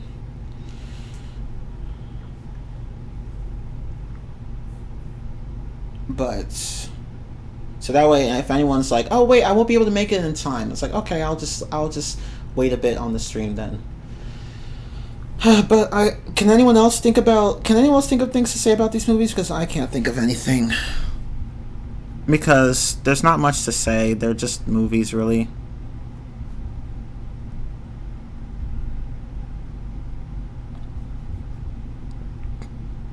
Oh yeah, one more thing I wanted to point out regarding Sponge Out of Water. Hold up, I'm trying to find where the hell is the... Where the hell is this? I'm trying to... Oh, here it is. Yeah. Okay. The end. Oop. Okay. Alright. I never even bothered watching Camp Coral, the other spin-offs. It's disrespectful towards Steven Hillenburg's wishes. I agree. Because from what I've heard, Steven Hillenburg didn't even want a spin-off to the show. But yet they were like, oh, he's dead now, let's go and make one. And unsurprisingly, shit happened. I don't know.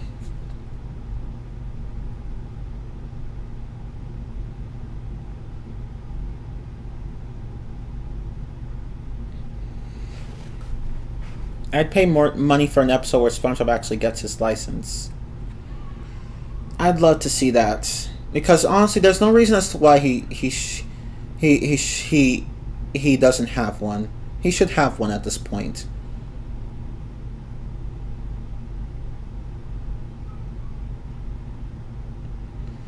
But okay, but going back to what I was saying earlier. So there's this part in Sponge Out of Water, like there's this song called "Squeeze Me," and it plays during the credits, and I'm just like, this song is so weird. Why is this in this movie?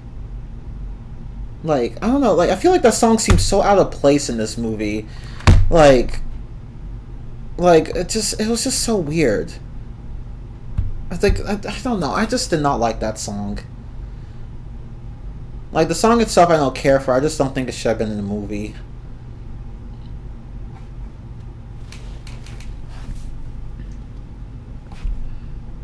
Paul Tibbet has confirmed this. Oh, about the whole like going against Steven Hillenburg's wishes. Yeah. Wouldn't surprise me because Paul Tibbet was actually one of the people who worked on the show.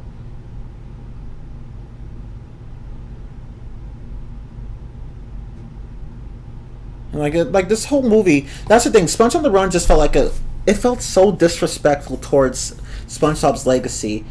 It was not an homage to SpongeBob or to Steven Hillenburg. It was not an homage to either of those entities. This was a joke. This entire movie was a joke. It was a joke, and not a very funny one at that. It should not have been a thing. It didn't need to exist. Now, granted, SpongeBob Water didn't need to exist either, but at least it was fun. It wasn't great, but at least it was fun. And at least it had some effort put into it. Sponge on the Run didn't have any effort put into it at all. And it showed. Like, no joke, none of my cousins actually liked the movie. We were all watching it together at one point, and at the end we were like, this movie sucks. We just did not like that movie. None of us liked it. We liked Sponge Out of Water, but not Sponge on the Run. We were like, no, fam, this movie sucks.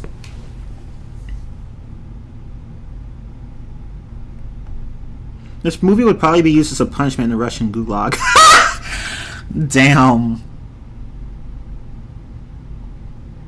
Oh yeah, the surfer guy in the first movie, David Hasselhoff.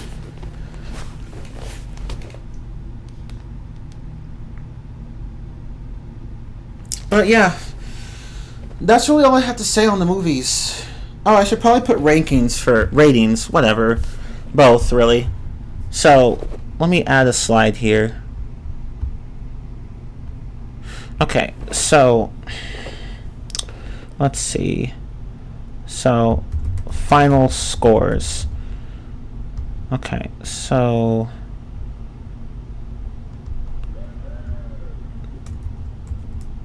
the SpongeBob SquarePants movie,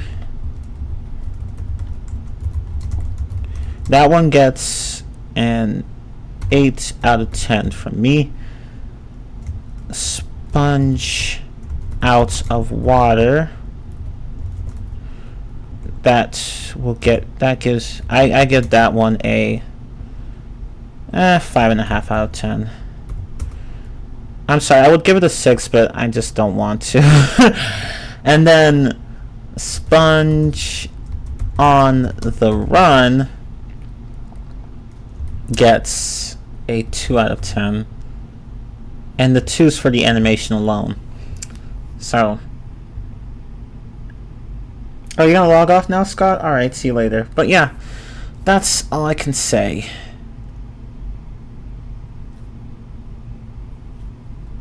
That's all I can say. But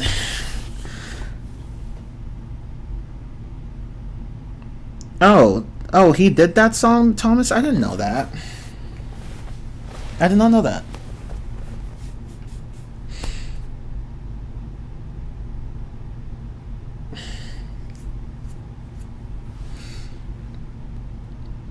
Ocean Man? I don't even remember Ocean Man.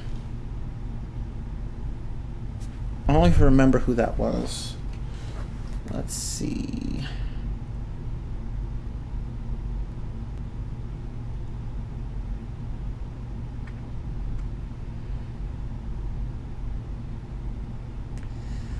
Um, but yeah, that's all I can say about the movies. So next time we're going to like do the um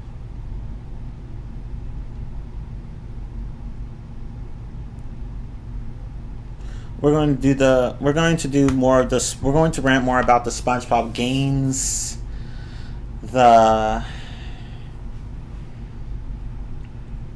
We're gonna do like I plan to do Creature from the Krusty Krab, uh, Atlantis SquarePants, and Truth or Square.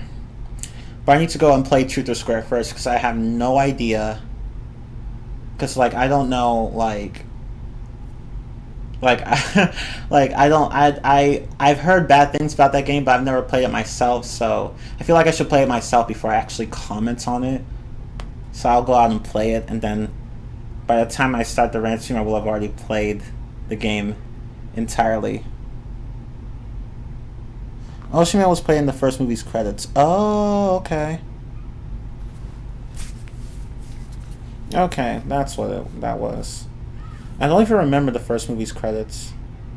Oh, no, I do remember, actually. I remember that song now. Oh my god, how could I forget?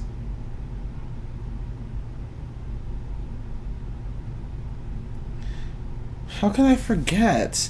That song was a bop. Let me look up the lyrics.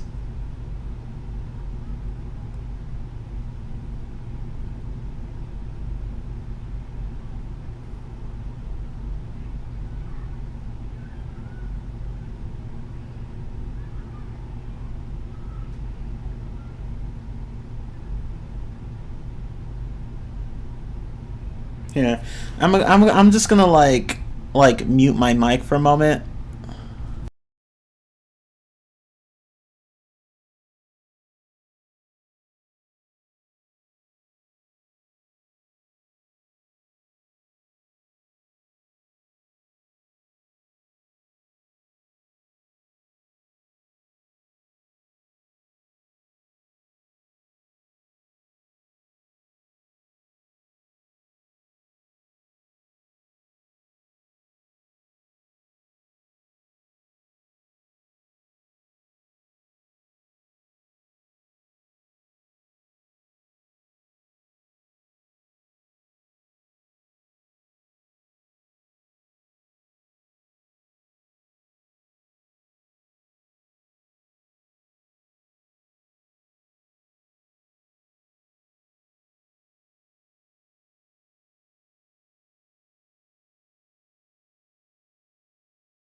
Oh, it is that song. Yeah, now I remember that song, Ocean Man. Yeah, that was the song that played in the credits of the first movie. How could like I remember the song, I just didn't remember what it was called.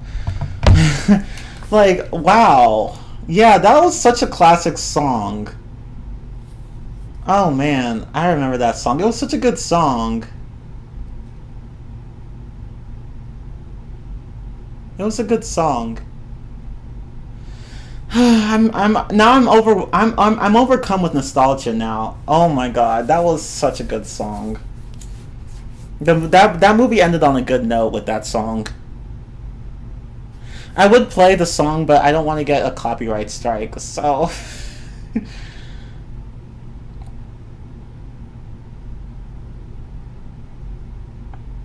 so yeah.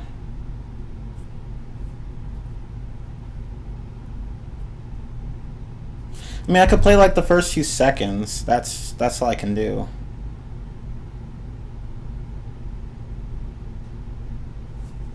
I don't want to like get a copyright strike.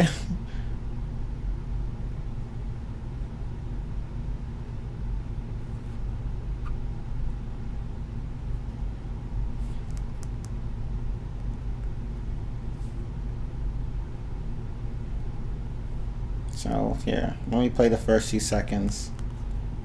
Ocean man, take me by the hand, lead me to the land that you understand. Okay, so yeah, that's all I'm gonna play. But yeah, that song was a pretty good one. I remember the song. I just didn't remember what it was called. Wow.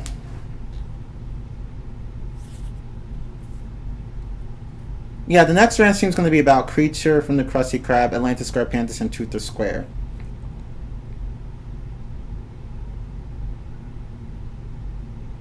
And I guess I could also cover.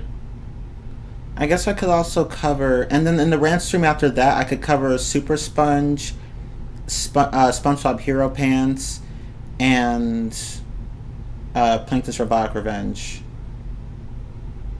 I guess, yeah, and then that'll be it for the SpongeBob games. I can't think of any other SpongeBob games there are that I could cover.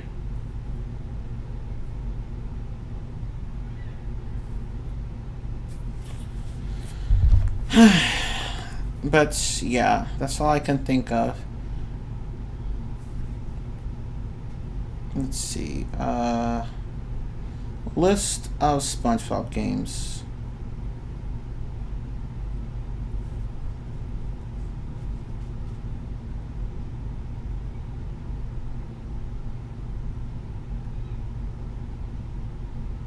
Oh wait, there was a game called SpongeBob SquarePants Operation Krabby Patty. Well, what is that? It's probably just one of those PC games I don't care about. Oh yeah, there was also Drawn to Life for the DS. I don't care about that. I think there was also a Wii U version? I don't remember.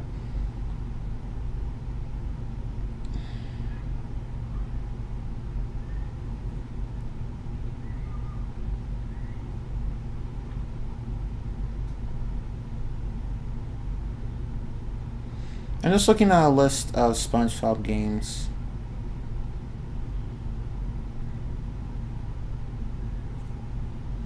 Okay, so... yeah, I know there's Employee of the Month. I don't care about that one. Let's see.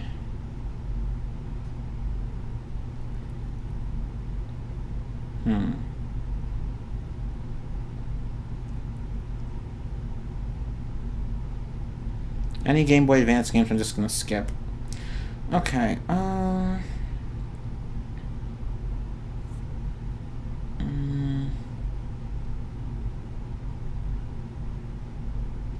yeah, so I'll do that one, then that one, and...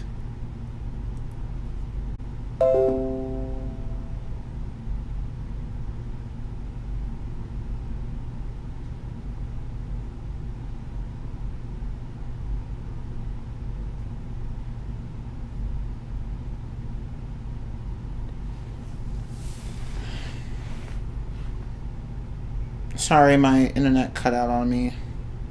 Again. I don't know why.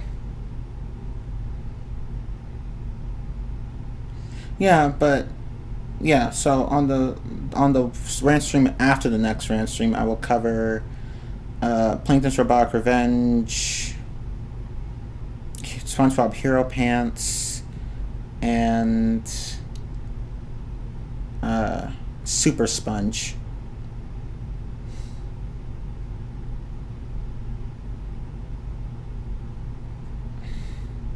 I think that'll be it for the mainstream SpongeBob games. Yeah, there's also the Yellow Adventure. I don't care about that. That's a PSP title, which I could play, but I don't care about it. I don't care about handheld games. It's really just the console ones I care about. Yeah, I don't care about the SpongeBob games on PC either. I don't care. They're just there. People likes them. Some people like them. I don't care about them. I can't comment on them because I've never played them, but I don't care about them. I think this Robotic Revenge is so freaking boring. It's boring, very, very boring. Yes, exactly. That game is just boring. Like, it's so fucking boring. Like, I'm not even gonna play that game. I don't need to. Like, I watched one playthrough of it. Well, half of one playthrough. It was like a 2-hour playthrough, but I couldn't make it past the first hour. I was like, I'm done. This is so boring. You're like, all the environments look the same. All you just do is run and shoot. That's it. It's so boring. They did not try with this game, and it was meant to be a sequel to Battle for Bikini Bottom. No, it's not. It's just not.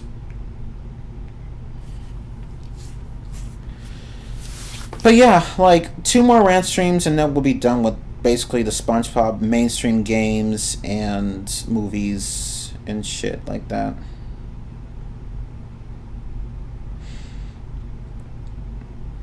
But yeah, I think that's all I'm gonna say on this rant stream. So next time we will do Creature from the Krusty Krab, Atlanta SquarePants, and Truth or Square. And then in the rant stream after that, we'll do Super Sponge, Plankton's Robotic Revenge, and SpongeBob Hero Pants. Sorry, that one's the most forgettable to me. But yeah, and then we'll be done with ranting about SpongeBob, and of course there'll be other things I can rant about. I just don't know what else to rant about.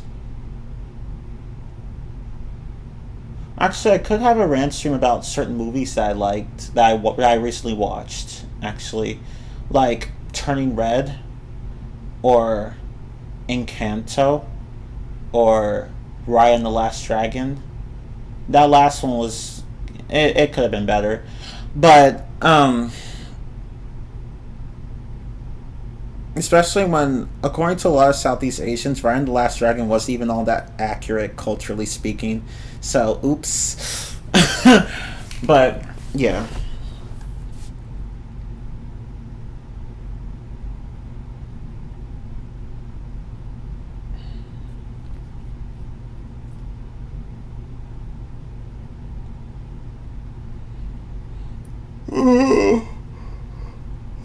But yeah, that's will be it for this stream. So, is there anything else you guys want to add to the stream before I quit? Because I can't think of anything else to say. Not again. To your internet connection cutting on, you know what I mean? Yeah, I don't know why that happens. It's been a big issue for me in the past. A really big issue. Like most of the time, like there are even a few moments where it literally made it hard for me to stream. Like moments where I would actually need to stop streaming.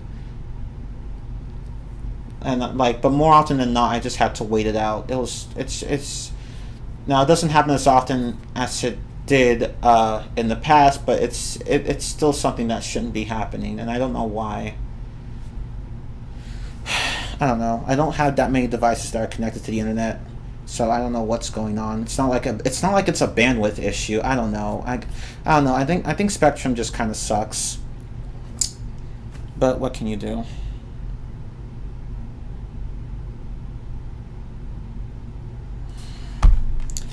But I'm glad you all enjoyed the rant stream.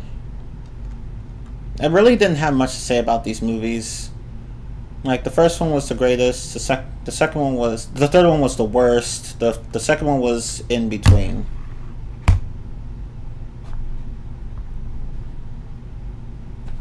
But yeah, and ooh, yay, 8 likes. Thank you all so much. But yeah, that'll be it for the rant stream.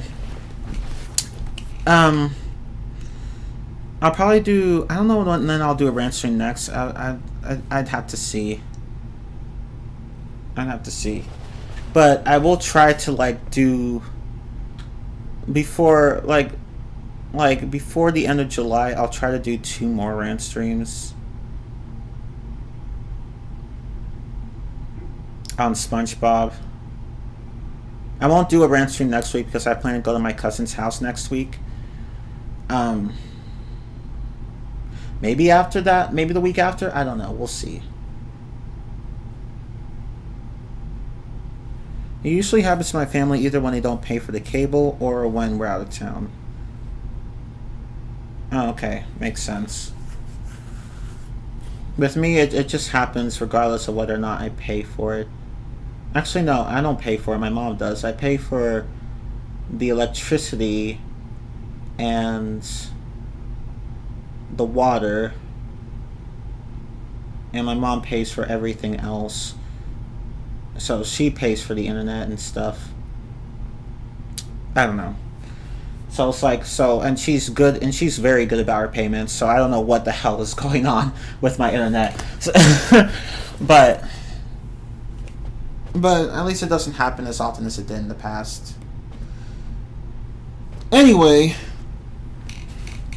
the lyrics I've quoted are a reference to the boring song to one of the Land Before Time movies. The Land Before Time. Oh man, I remember that. I don't think I've ever watched all the movies, but I remember watching like at least the first one and maybe the second one. I don't remember though.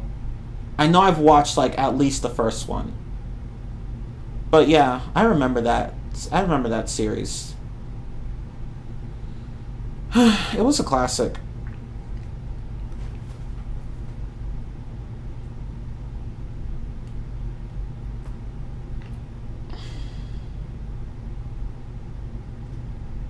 I also heard that someone earlier mentioned The Fox and the Hound as well. I don't even remember. I barely remember that movie. I barely remember it, and I honestly forgot that there was a sequel too. So I do remember one scene in the movie. I don't want to say it though because I might spoil it, but that's like the only thing I remember from the movie. The only thing. Oh man, so there are other classic movies I'd like to talk about, like the Tom and Jerry movie. Not the new one. That one's it's basic. I'm talking about the old one, as well as the one like the Animaniacs movie, Wacko's Wish, Roger the Rabbit movie. A lot of those classics that I remember watching but don't fully remember the plots of. Just so many good ones. But yeah, it'd be nice to revisit those actually. I'm overcome with nostalgia again. Those were happier times, and then you have Sponge on the Run. Wow, that movie is shit. Okay. Oh, you mentioned that. Oh, okay, because I barely remember it. I barely remember that movie, but I liked it.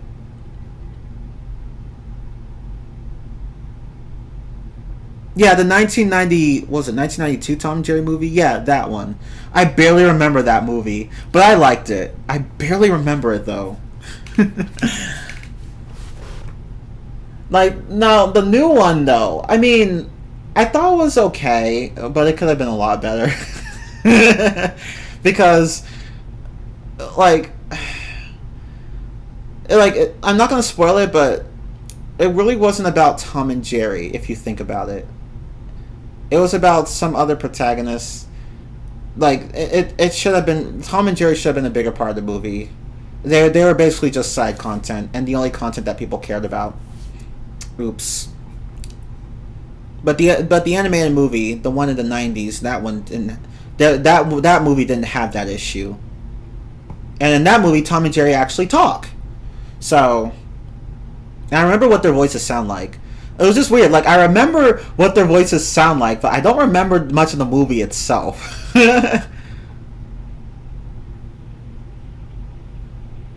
But surprisingly, from what I've heard, I don't think people like that one very much either. And I'm like, how? But I probably have to go back and rewatch to see why people weren't fond of it. But I honestly do not remember much of that movie. I remember is that there was just some girl named Robin who ran away from home, and that's it. And she befriends Tom and Jerry. Okay, but I'm digressing too much. So, I mean, I'm not in a rush to end the stream. We've been done for a while. But if nobody has anything else to add to the stream or whatever, I guess I should just go ahead and end the stream. And Maple has returned. Maple, have you any final thoughts on these movies? You know, because the third one is just so very bad. And it's so bad that you barely even remember it. The new Tom and Jerry movie was mediocre. Yeah, it was. It was. I'm sorry, but it was. It was. It just was. It could have been so much better than it was. Oh man, the old one was better, but I don't remember much of the old one.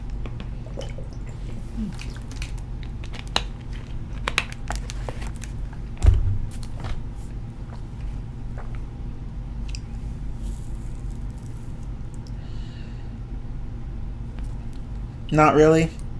How about that Sonic Frontiers though? Okay, Sonic Frontiers. Oh yes. I've heard about that game.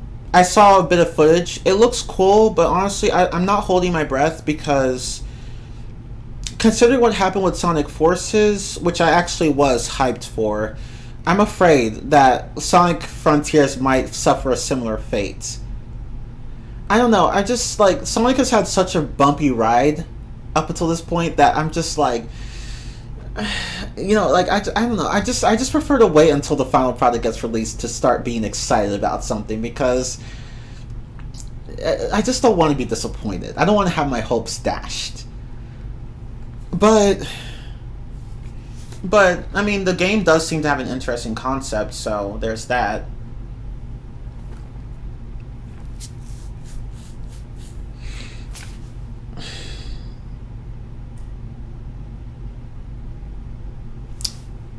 But yeah, I don't regret buying Sponge on the Run, which is like only $2 at Redbox. But that doesn't mean that doesn't mean that I have to like it. Sonic of the Colossus. Ha! Wow. Oh, that reminds me. Okay, so I actually do have an announcement to make. I have PS Plus now, not the upgraded one, not the PS Plus Extra, just the standard one. I bought it for like 12 months. So now I have that. I have it for a year now. So, and it also came with Nickelodeon All Star Brawl, which I've already downloaded, along with God of War. I have that too, and Boruto Shinobi Strikers. That was also included, which I've downloaded that too. Although I already had that on my Xbox One X. Sorry. So I got those 3 games for free. Yay! And I had the membership for a year, so it's not like I'm in any danger of losing them. Although I'm not sure what would happen if I were to lose my PS Plus membership. Like, would those games, like, would they disappear from my library? Probably, but I don't know. What if it's... I think it might be similar to Game Pass on the Xbox One, but I honestly don't know.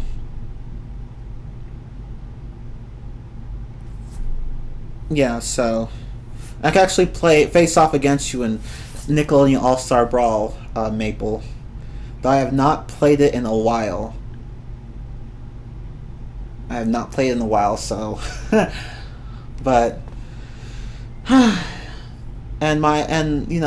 last time I played it, I was somewhat impressed with the game, but only somewhat. Some parts I liked, some parts not so much. I hear Crash 4 will be free for PS Plus. LOL. I mean, I already, like, like, oh, okay, wow, great, yay. Right? It's like I don't care. I play it on the Switch. I don't need to play it on the PlayStation 4, and I hated it on the Switch. I hated it so much.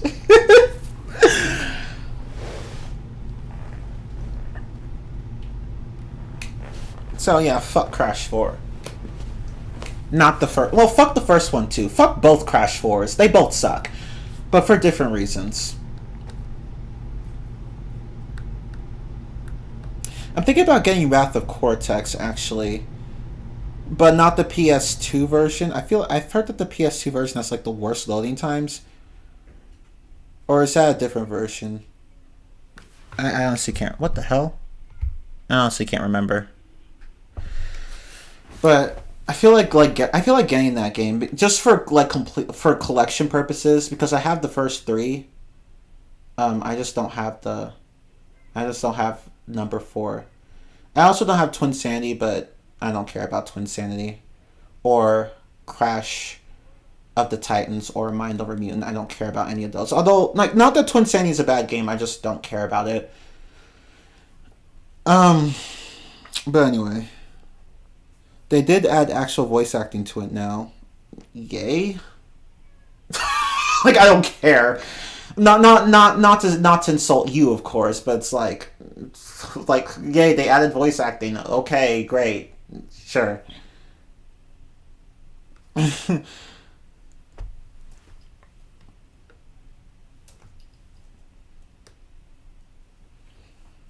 It's like I'm like, nope. Once I play that game once, I'm just not touching it again. I don't have the patience to 100% that 106% it.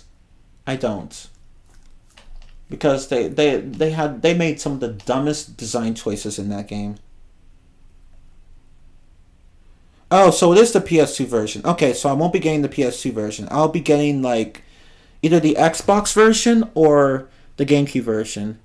But my classic Xbox doesn't work anymore, so I'm probably just going to have to stick with the GameCube version. Although if the Xbox version is backwards compatible with the 360, I'll just get that instead.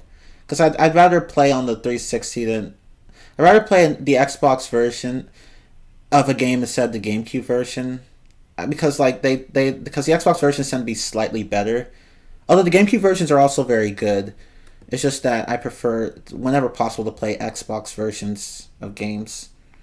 But let me look this up. List of backwards compatible games for the 360. Rather Cortex probably isn't on this list, but I have to look. It might be. Oh, no, it is on this list. Okay. Yeah, it is on this list, actually. Okay, it is on this list. Okay, so I'll get Wrath of Cortex for the Xbox and then play it on my 360. And I have an HDMI adapter for my 360, so I don't have to worry about having to use composite cables.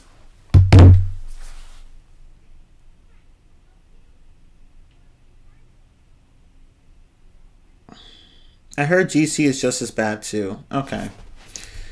So I'll just get the Xbox version then. I'll just get the Xbox version.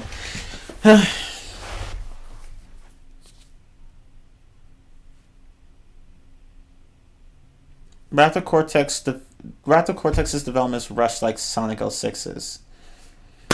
Explains a lot.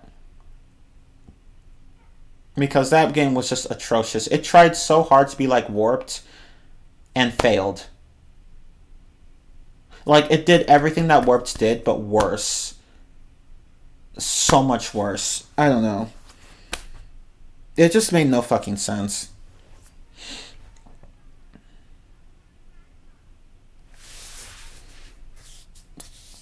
Coco Bandicoot was voiced by the same voice actress that also voiced Jimmy Neutron. Yeah, that's true. She was. Debbie Derryberry? I think that's the voice actress's name.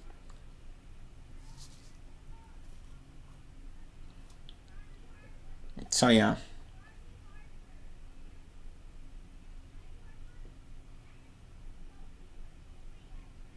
How did this show up in my recommended? That would probably explain why a lot of people were like, wow, like, like a lot of people showed up. That would explain that. Because it's like, I'm like, at one point we had like 24 people, and I was just like, what the fuck? But I've already talked about the movies, so I don't know what else to talk about.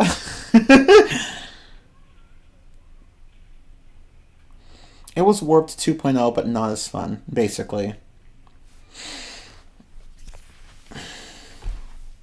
That's basically what Wrath of Cortex was. Whereas Crash 4 was like... It was like Insane Trilogy 2.0, but worse. Like, that's what it's about time. That's basically what it was like.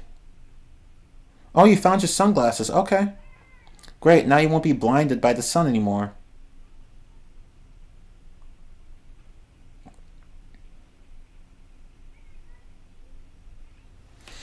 How much is Wrath of Cortex on? Let me look it up. Let me look it up on eBay. As well as Truth or Square. Those are two games I need to get. But Wrath of Cortex is just so irrelevant. Like it's just it. I don't know. Like it was so pointless. Like why was it even a thing? Like it just felt like an insult to the Crash series. Oh wow!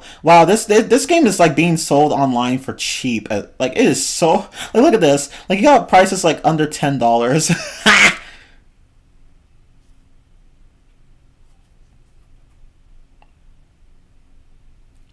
Wow, that is just really fucking sad. Well, I mean, yeah, let me remove that. Like, let's see. Like, I mean, I'm fine with cheap prices, but like the fact that Wrath of Cortex is not that value it's not valued very much. That just says a lot. It's just so sad. Okay, there.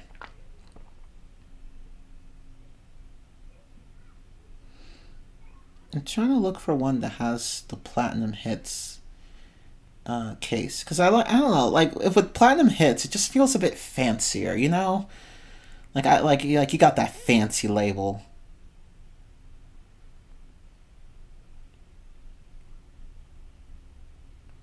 But anyway, we don't talk about Wrath of Cortex. I don't talk about Wrath of Cortex. Yeah, you're right, Maple. Who talks about Wrath of Cortex? No one. No one does. Oh wait, this case seems damaged. Not playing that. Ooh, the disc seems really damaged. Nope, I'm not doing that one. Nope. What about this one? No, it doesn't have the manual. I prefer games with the manual. Like, I can't play with... I like having games with the manual. For the most part. There are some games where I don't care whether or not they come with the manual, but I prefer to have manuals.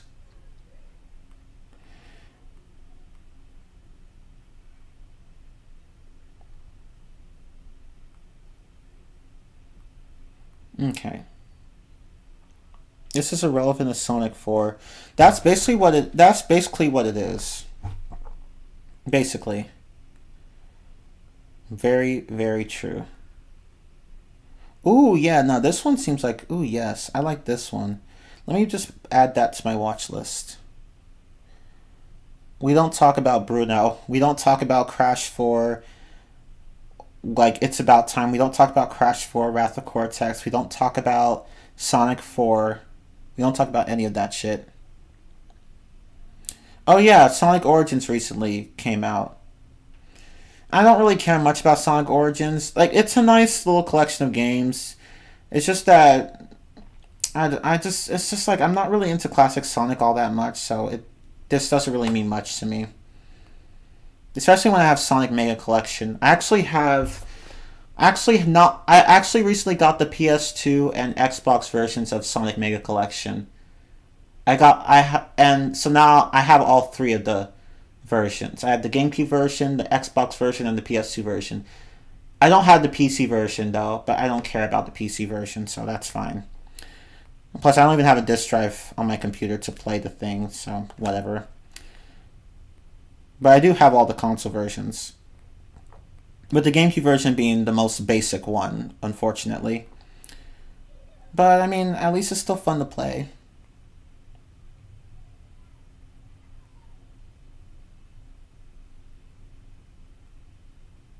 But yeah, Wrath of Cortex is backwards compatible on the 360, so I'll just get the Xbox version. And it doesn't seem to have any issues being played on the Xbox compared to other Xbox games that do have issues.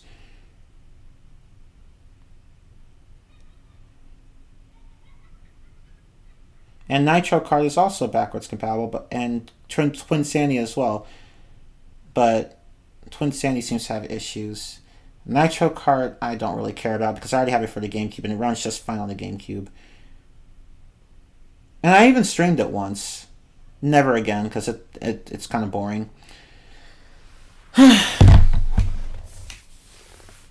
So yeah, I guess I'll just get Wrath of Cortex.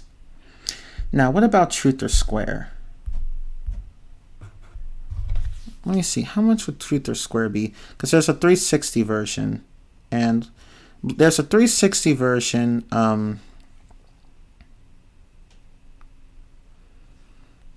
And what else?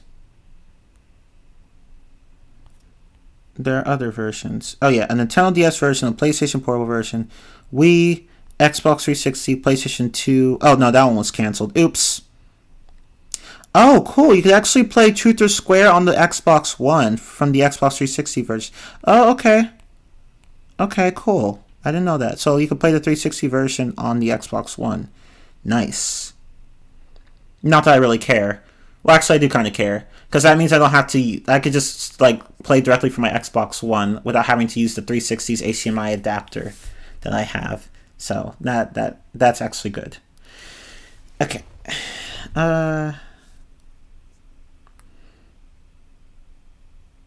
I've beaten 1, 2, and 3 in Knuckles. Still in the middle of CD. I've played CD, and I even streamed it at one point. But I have not fully beaten... I've beaten 2. I haven't fully beaten 3. I'm like on the 5th or 6th zone. I can't remember. But I haven't fully beaten 3. And I've played some of 1 and some of Sonic and Knuckles, but I have not finished... I have not finished either of those. Because I can't save with either of them. I mean, I still managed to do Sonic 2 because Sonic 2 didn't have saving. For the GameCube version of the Mega Collection anyway. But yeah, Sonic 2 and Sonic CD are the only classic games I've completed. I haven't got 100% in those though. But I have like beaten them. I've beaten the main game, and I don't plan to do any more than that. Because I just don't care about classic Sonic.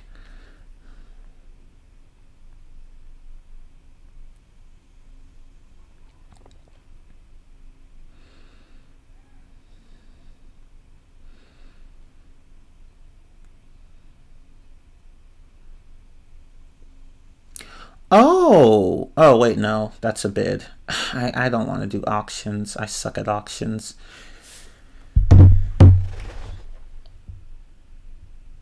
You did a ranking of all the 2D and 3D Sonic games on your blog? Okay, cool. Oh, you shared it through Discord. Oh, yeah, actually, you already did. Oh, yeah, I did see that post. I completely forgot. But yeah. And for those of you who are wondering, well, I'm already done talking about the movies. We're just talking about random shit now. Until I decide to stop the stream. So if you don't want to stay here, you don't have to. But if you do want to stay here, then yay, let's talk.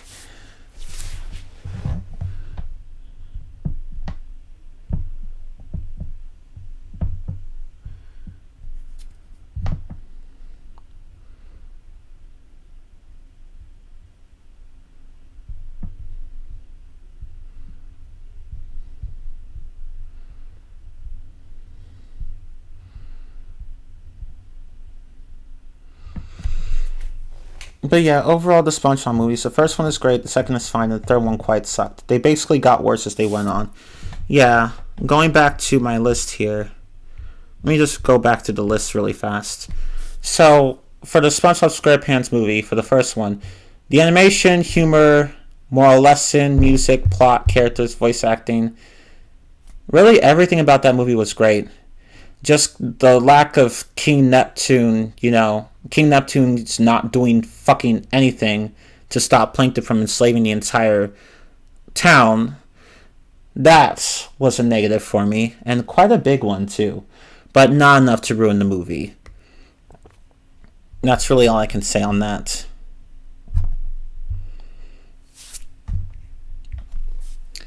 And then you have Sponge Out of Water, where you had...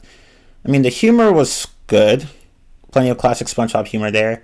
The animation, it was great, both the 2D and 3D parts. SpongeBob and Plankton actually had a nice developed relationship. Too bad the plot's stupid. Mr. Krabs is an asshole towards SpongeBob. And how, the movie was advertised to be taking place on the surface, yet most of the movie happens in Bikini Bottom.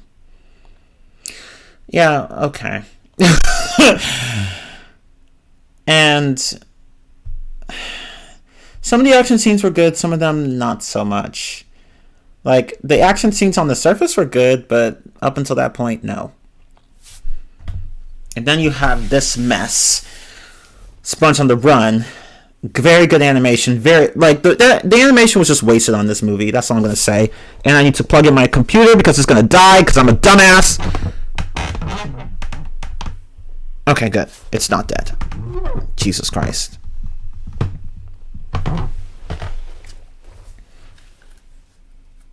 Okay, and the negatives, well, there are so many of them. The plot was shit, the pacing was shit, the humor was not funny at all.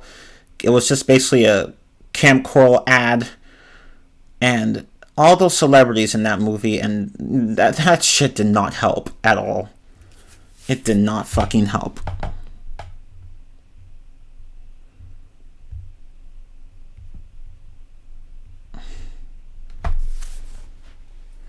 But yeah, that's all I can think about regarding the movies. They basically just got worse. Let's see. For Frontiers, the thing I'm most curious about is the cyberspace levels, since those are the ones that some say play similar to Sonic Generations. And the plot, for what I've heard, sounds quite interesting, especially with Sonic possibly suffering from amnesia. Oh, okay. So the game actually does seem to be interesting. Hopefully it stays that way. Because, again, I don't want to be disappointed. But yeah, I would rank the first SpongeBob movie, 8 out of 10. The second, 5.5 out of 10. The third, 2 out of 10. A 2 out of 10. Not even a 3 or a 4, just a 2. It deserves a 2. Maybe a 3 would probably be a more fair score, but I'm sorry. Like, I cannot think of... I just don't see, like... how, like, this movie just doesn't do anything right other than the animation. That's it.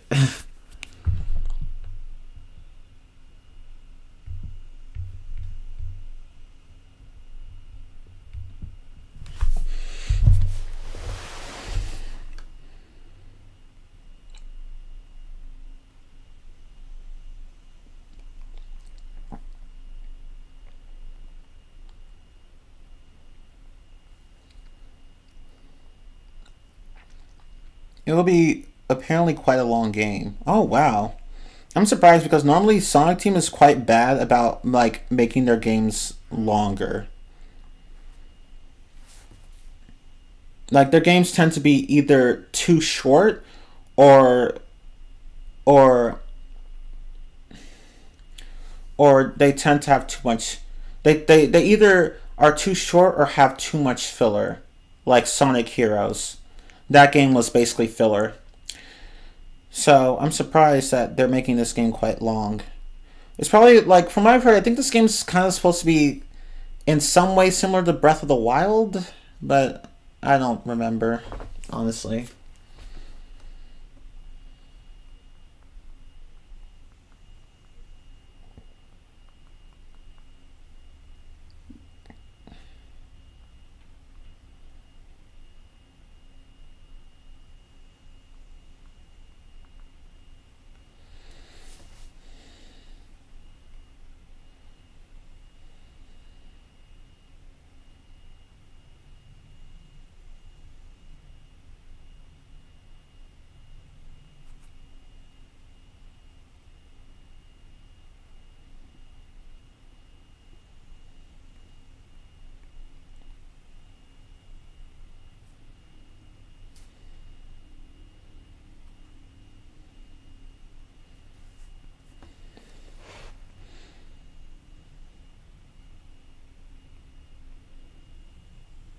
I'm trying to look.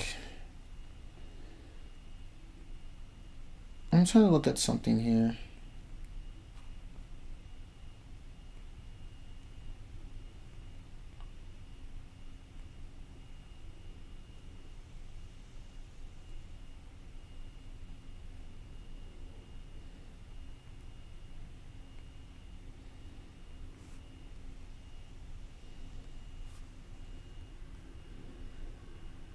Okay, so for Truth or Square, the 316 Wii version seemed to be the same.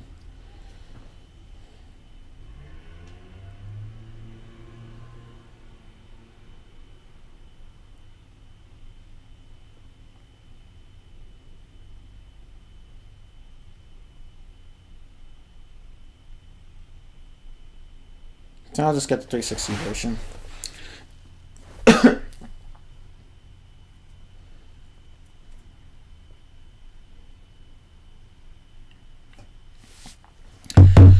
I'm going through my old tweets and found ones where I talked about On the Run.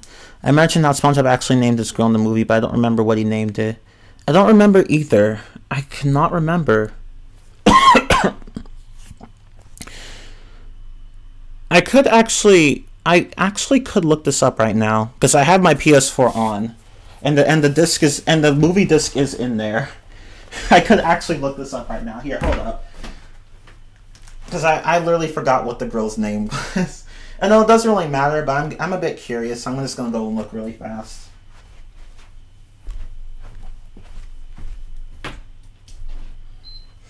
So let me just... Yeah, SpongeBob did say the word crappy in the movie. He did. He did say that word. It was when it was like during his time in jail in the lost city of Atlantis. Like, he and Patrick were in jail and he said the word. Which surprised me. I was like, oh, okay. Because, like, you don't really hear that word very much in movies nowadays. Oh, shit, that is loud. That is very loud. Let me turn my TV down.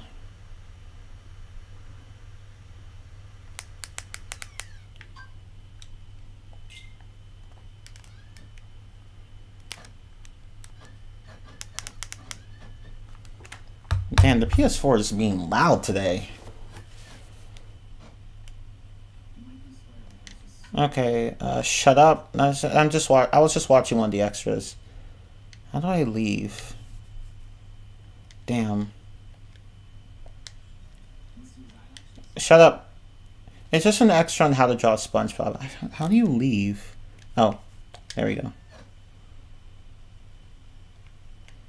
Okay. Yeah, SpongeBob and Patrick go to a casino. I'm like, why?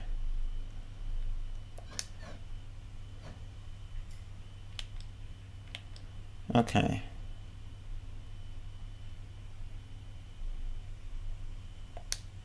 Okay, here I go. Let's see.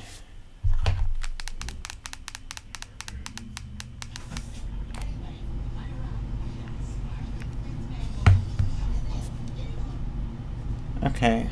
I'm trying to, like... Let me turn the subtitles on. Okay. Because it's kind of hard for me to hear this. Okay, let's see.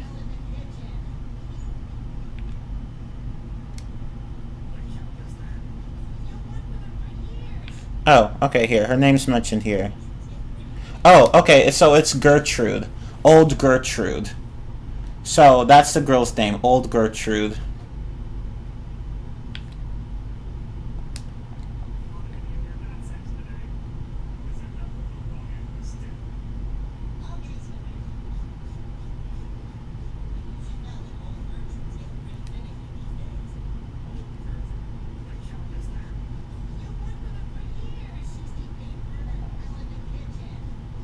Yeah, so, yeah.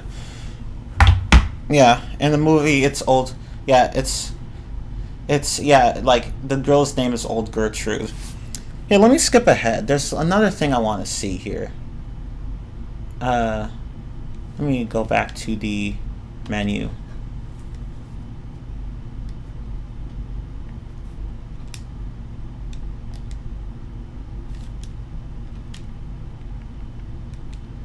Okay, scene selection. Okay, let's see. So, oh, right, here it is. SpongeBob actually does say the word crappy. I'm gonna actually play this scene. Only part of it, obviously, like, not the whole thing. But, let me show you that he actually does say the word crappy in this movie.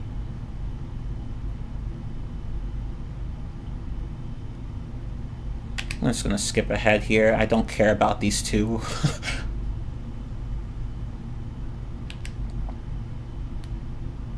Okay.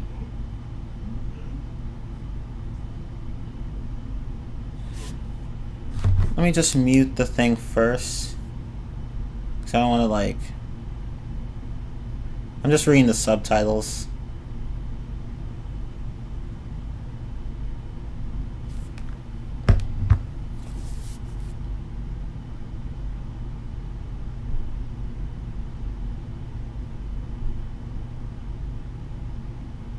Oh, okay, here it is. I found it. Okay, let me go back. Okay, let me start from right... Hold on. Let me just... Right here.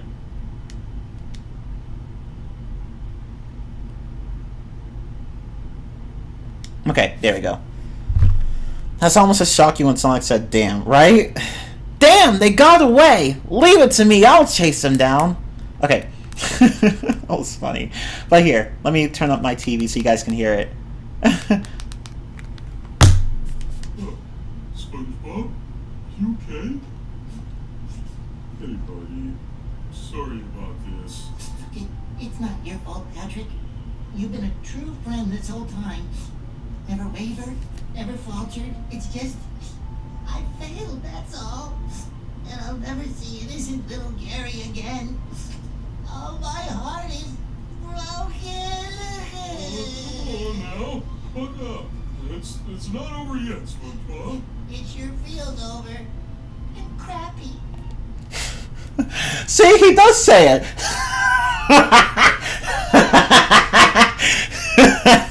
Wow. Okay. But yeah, he actually does say it. Oh my god. Okay. Well, yeah, let me type this. Let me type one thing in the chat.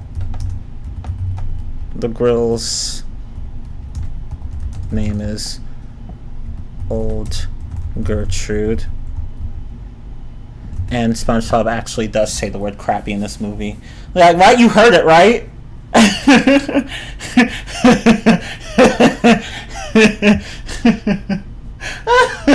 let me play that again. I'm sorry, that's just too good.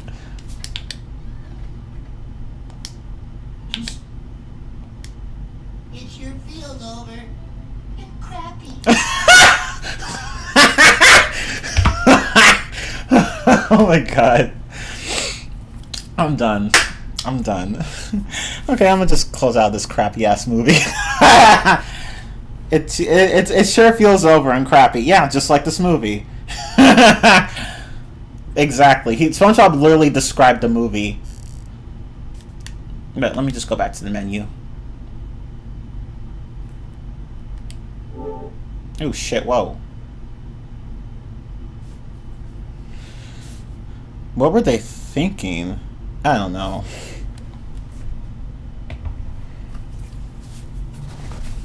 I remember there was a girl in my 5th grade class named Gertrude. Oh, huh.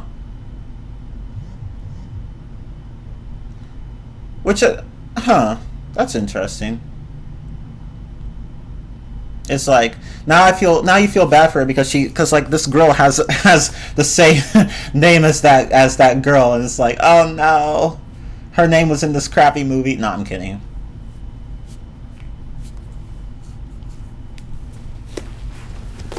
But yeah, I think that's it, really. I would actually love to show you guys like a few of these clips in the movie, but then again, copyright, and I don't want to deal with that mess. But yeah, like this movie. Okay, that was her nickname anyway. Oh, thank God. Thank God. But yeah, I'm surprised a lot of people are watching. But yeah, there's not much else I can say about this movie.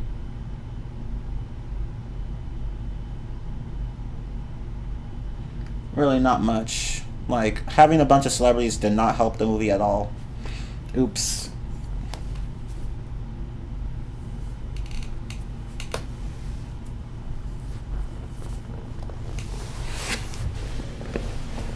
But yeah. I'm gonna just take this shit out of my PlayStation 2. I'm just Oh shit, that is loud.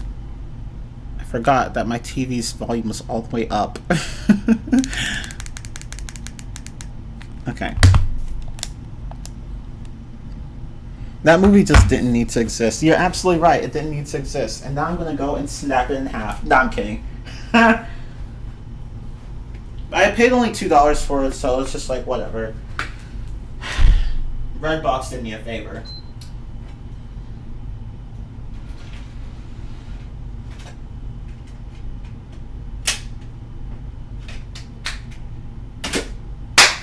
Okay, fuck that movie.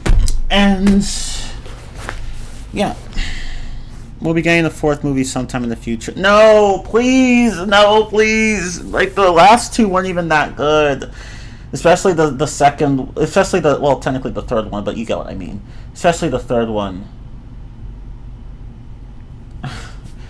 Oh my god. Hopefully next year. I at least heard another SpongeBob movie was in development. Huh, that's interesting because, like, it hasn't even been, like, what, 3 years after the last movie was released, so I'm surprised they're working on another one so quickly. Because, like, Sponge Out of Water came out, like, 11 years, I think. Yeah, 11 years after the first SpongeBob movie. And then Sponge on the Run came out 5 years after the last SpongeBob movie. The second one, technically. So, like, it was 2004, then 2015, then 2020. So, if the next movie is to be released next year, then that would be, like, a 3-year gap.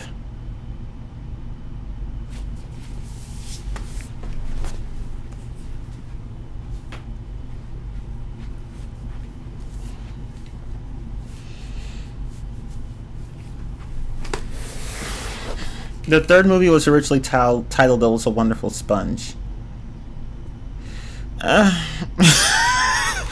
Well, I'm glad they changed the name. It still didn't save the movie from being terrible. Oops! But anyway. Oh, hi, Gamer Kid. I'm good. How are you?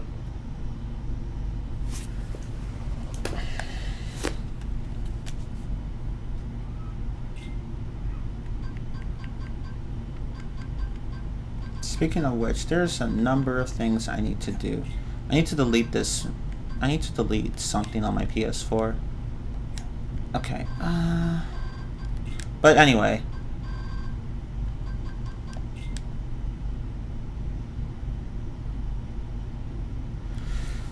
But yeah, I can't think of anything else to talk about, so I guess I'll just, if no one else has anything else to say, I guess I'll just end the stream. I know I've been saying that, but I don't want to keep you guys here.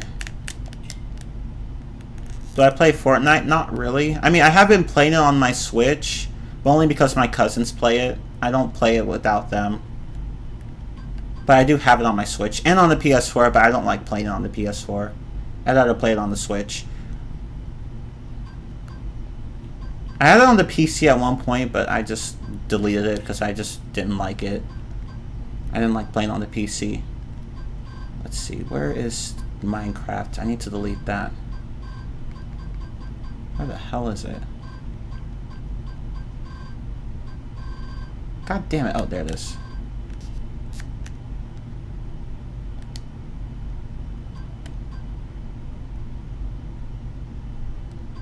Oh wait, no, this is data.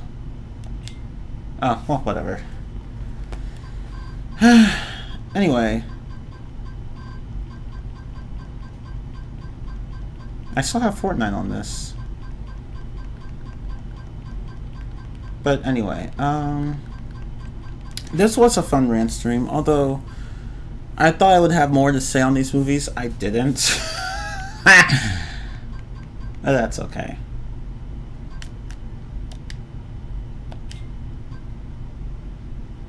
I think I can just delete it, right?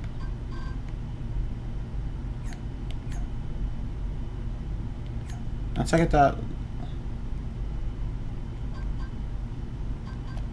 Fuck it. We'll just delete it.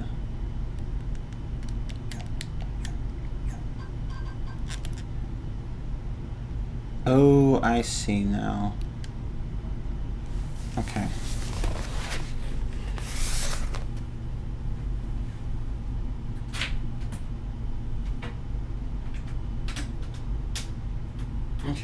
No. Alright, well, I'll just go ahead and end the stream. But it was so much fun talking with you all for such... It's been such a long time. But yeah, I will try to have more rant streams in the future. I still have 2 more SpongeBob rant streams to go through. And I'll do them like... I'll do one on a certain week and another on a certain week. There won't be like 2 in a row or whatever.